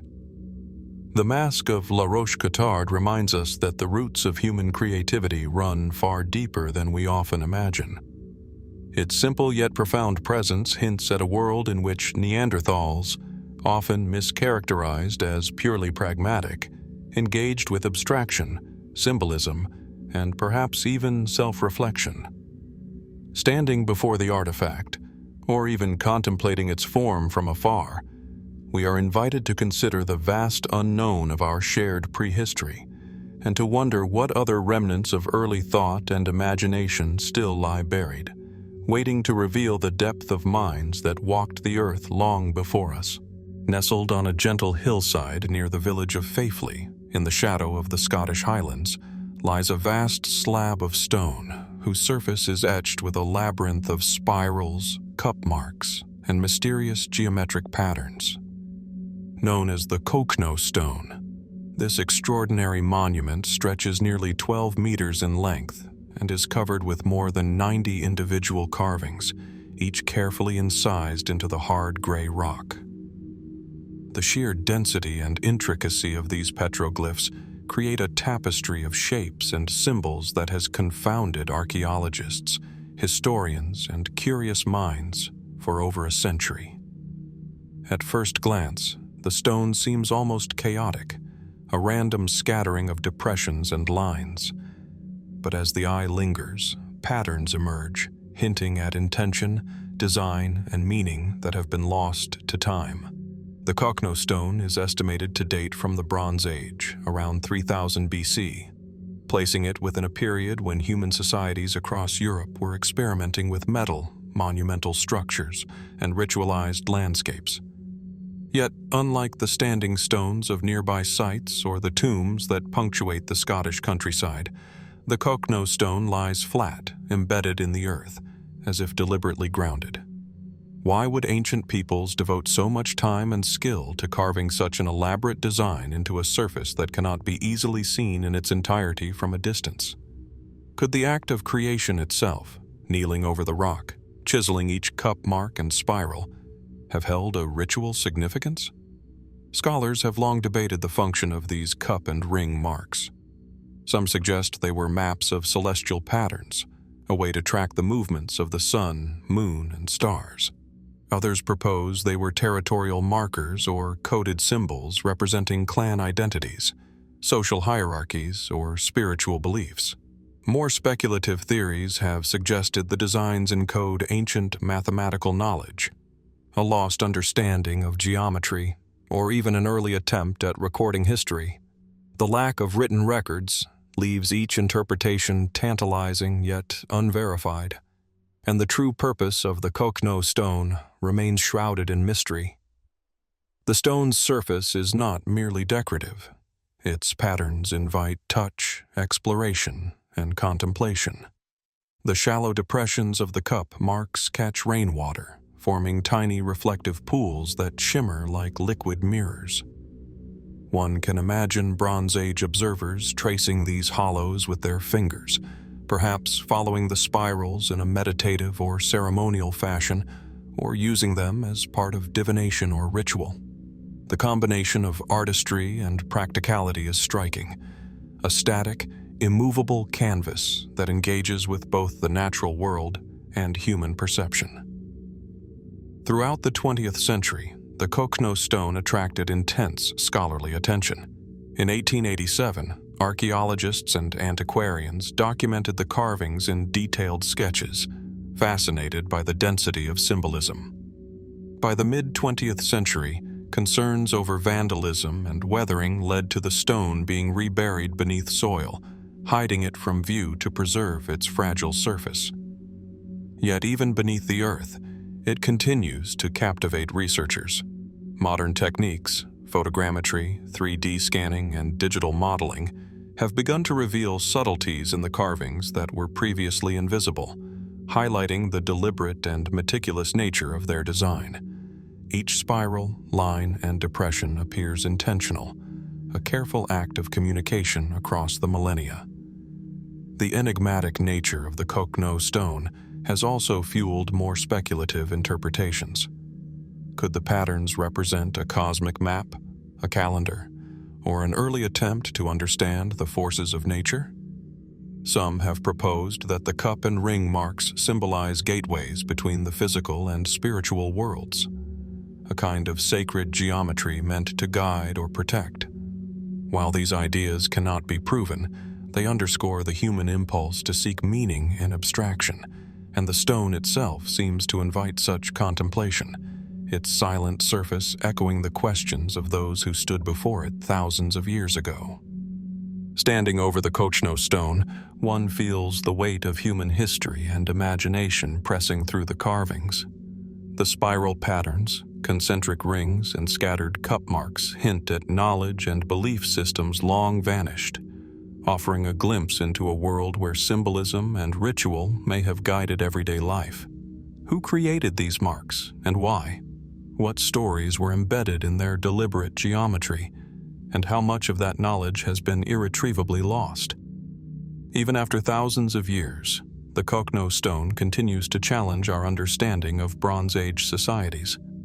Its markings speak of deliberate human intent, a desire to leave a trace, to encode meaning, or perhaps to connect with forces beyond immediate comprehension. And as modern eyes study the patterns, some emerging clearly through digital reconstruction while others remain obscure, it is clear that the mystery endures. The Cochno Stone reminds us that much of our prehistoric past is a silent dialogue between human imagination and the natural world, and that beneath the surface, hidden truths may still lie waiting just out of reach, ready to be rediscovered. High in the rugged, windswept peaks of New Zealand's Mount Owen, An unusual discovery was made in 1980 that continues to baffle researchers and adventurers alike. A fossilized claw, embedded in stone, whose presence seems almost impossible in the context of known paleontological records. The Mount Owen claw, roughly 3 inches in length and remarkably well preserved, lies among layers of sedimentary rock that are millions of years old, a silent witness to a time long before humans ever set foot on these islands. Its curved tip, serrated edges, and unusually robust structure immediately caught the attention of geologists and local explorers, prompting questions that challenge the conventional understanding of prehistoric life in the region geologically. The strata in which the claw was found date to the Miocene epoch, approximately 16 to 11 million years ago. During this time, New Zealand was already largely isolated, separated from other landmasses and dominated by a unique assemblage of flora and fauna. Yet the claw does not clearly match any known species from the fossil record of the region. Was it part of a giant bird, reminiscent of the extinct moa, or could it belong to a reptilian creature previously unknown to science? Some paleontologists argue that the morphology resembles theropod dinosaurs, species that are believed to have vanished globally some 66 million years ago, raising profound questions about its authenticity, age, and origin. Mainstream explanations tend to caution against drawing hasty conclusions. Fossilization processes, geological anomalies, and even human misplacement of objects could account for apparent anomalies. Could the claw have been transported by natural forces, perhaps embedded in more recent strata through landslides or sediment shifts? Or is it possible that what was discovered is not a claw at all, but a geological formation shaped by pressure, mineral deposits, and erosion? Each theory has merit, yet none can fully account for the extraordinary detail and organic curvature of the specimen. Adding to the intrigue, local Maori legends speak of enormous bird-like creatures inhabiting the rugged wilderness of the South Island, terrifying yet revered, long before European settlers arrived. Could these oral traditions preserve distant memories of species that science has yet to document? The intersection of myth and material evidence is tantalizing.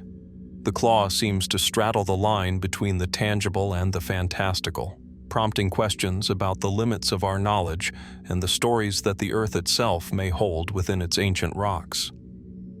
Photographs and casts of the Mount Owen claw reveal a surprising complexity. Fine ridges along the surface suggest natural growth rather than artificial carving, and the subtle curvature aligns with the functional mechanics of predatory appendages. Yet, without comprehensive excavation and comparative analysis, its origins remain speculative. Some enthusiasts have proposed extraordinary theories, that the claw belongs to a surviving lineage of creatures thought extinct, or that it represents an unknown predator adapted to New Zealand's unique prehistoric environment. Others caution against sensationalism, emphasizing that isolated finds must be contextualized within a broader fossil record. The surrounding landscape amplifies the mystery. Mount Owen is characterized by steep cliffs, karst formations, and a network of caves that harbor other fossilized remains, including bones of now extinct birds and reptiles. The harsh, almost otherworldly environment may have preserved organic material in ways not yet fully understood. Could the isolation of this terrain have allowed for pockets of evolutionary experimentation, species evolving along paths unseen elsewhere? And if so, what else might remain hidden beneath the layers of limestone and sediment, waiting for discovery? What makes the Mount Owen claw particularly compelling is not only its biological ambiguity, but also the questions it provokes about time, extinction, and survival. If the claw is indeed millions of years old, it suggests that our understanding of regional paleontology is incomplete, that the story of life on these islands is far richer and stranger than current models can accommodate.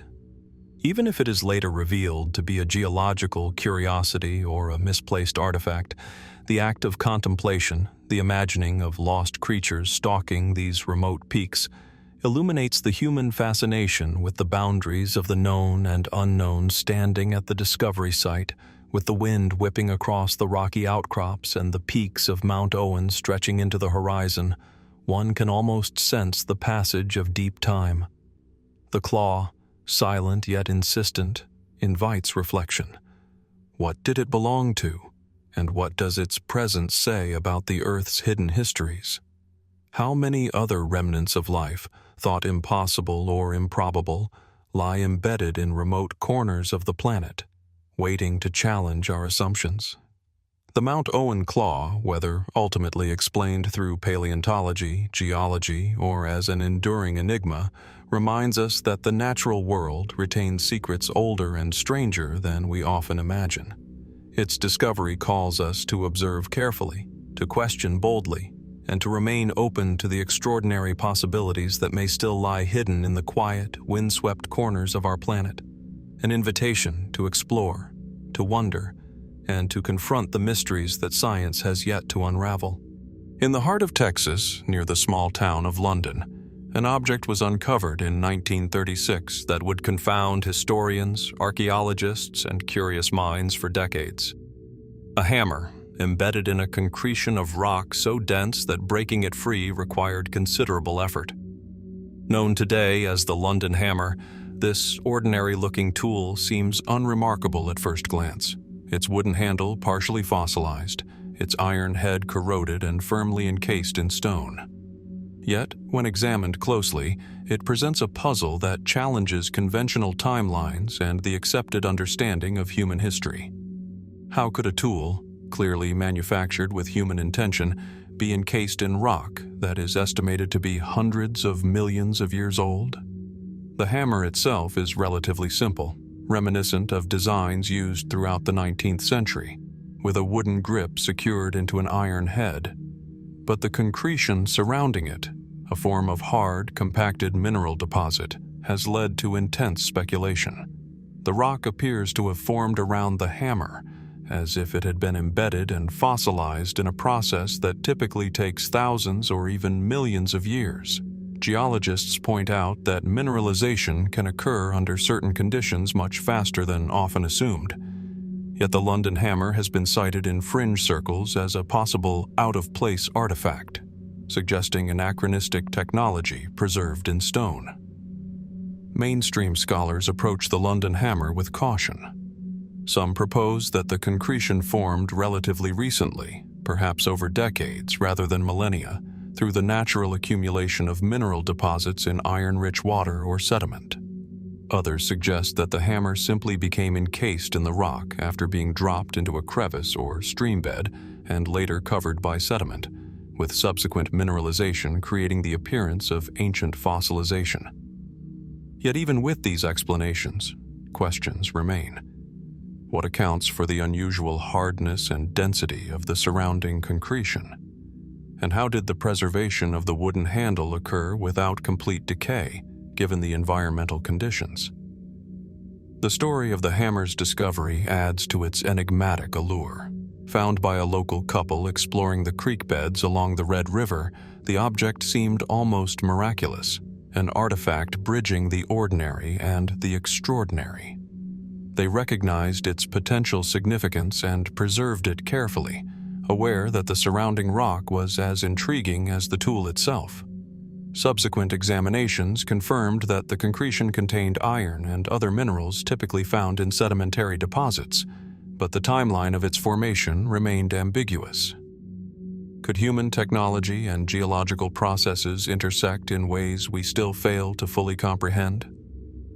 Speculative interpretations have flourished over the years. Some enthusiasts suggest that the hammer is evidence of an advanced civilization lost to history, a people capable of creating metal tools far earlier than currently documented.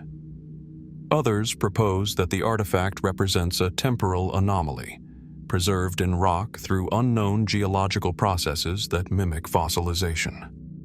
While these ideas cannot be substantiated, the very existence of the London Hammer provokes reflection on the assumptions we make about time, technology, and the preservation of objects. Modern analysis offers further intrigue. microscopic studies of the iron head reveal corrosion patterns consistent with long-term exposure to mineral-rich environments, and the wood exhibits signs of partial petrification, suggesting a slow but continuous process of transformation. Yet, the exact timeline remains elusive. How long does it take for a hammer to appear as though it has endured millions of years? And what environmental conditions could allow both iron and wood to survive in such an unusual state? Each scientific observation seems to answer one question while raising another, leaving the artifact suspended between natural explanation and enduring mystery. The London Hammer's presence invites us to reconsider the intersections of human ingenuity and the deep history of the Earth. It stands as a silent testament to the ways in which ordinary objects can become extraordinary when time and circumstance converge. Was this tool dropped by a pioneer in the early 1800s, only to become encased in mineral deposits over a few decades? Or could it hint at a story far older, one that challenges conventional chronology and urges us to explore the gaps in our understanding? As we examine the hammer, turning it over in hand or through high-resolution photographs, its simplicity belies the questions it evokes. Each detail, the curvature of the handle, the shape of the head, the texture of the surrounding stone, speaks to human craftsmanship, yet seems to transcend ordinary history. It reminds us that even in familiar forms, mysteries endure.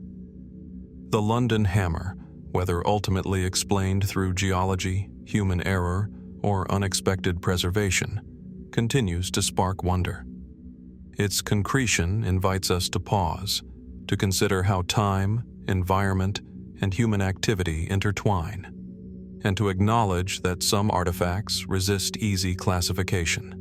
Hidden in the layers of stone and sediment, the hammer's story remains incomplete, urging us to question what other objects might exist, quietly preserved, that challenge the boundaries of history and the limits of our imagination.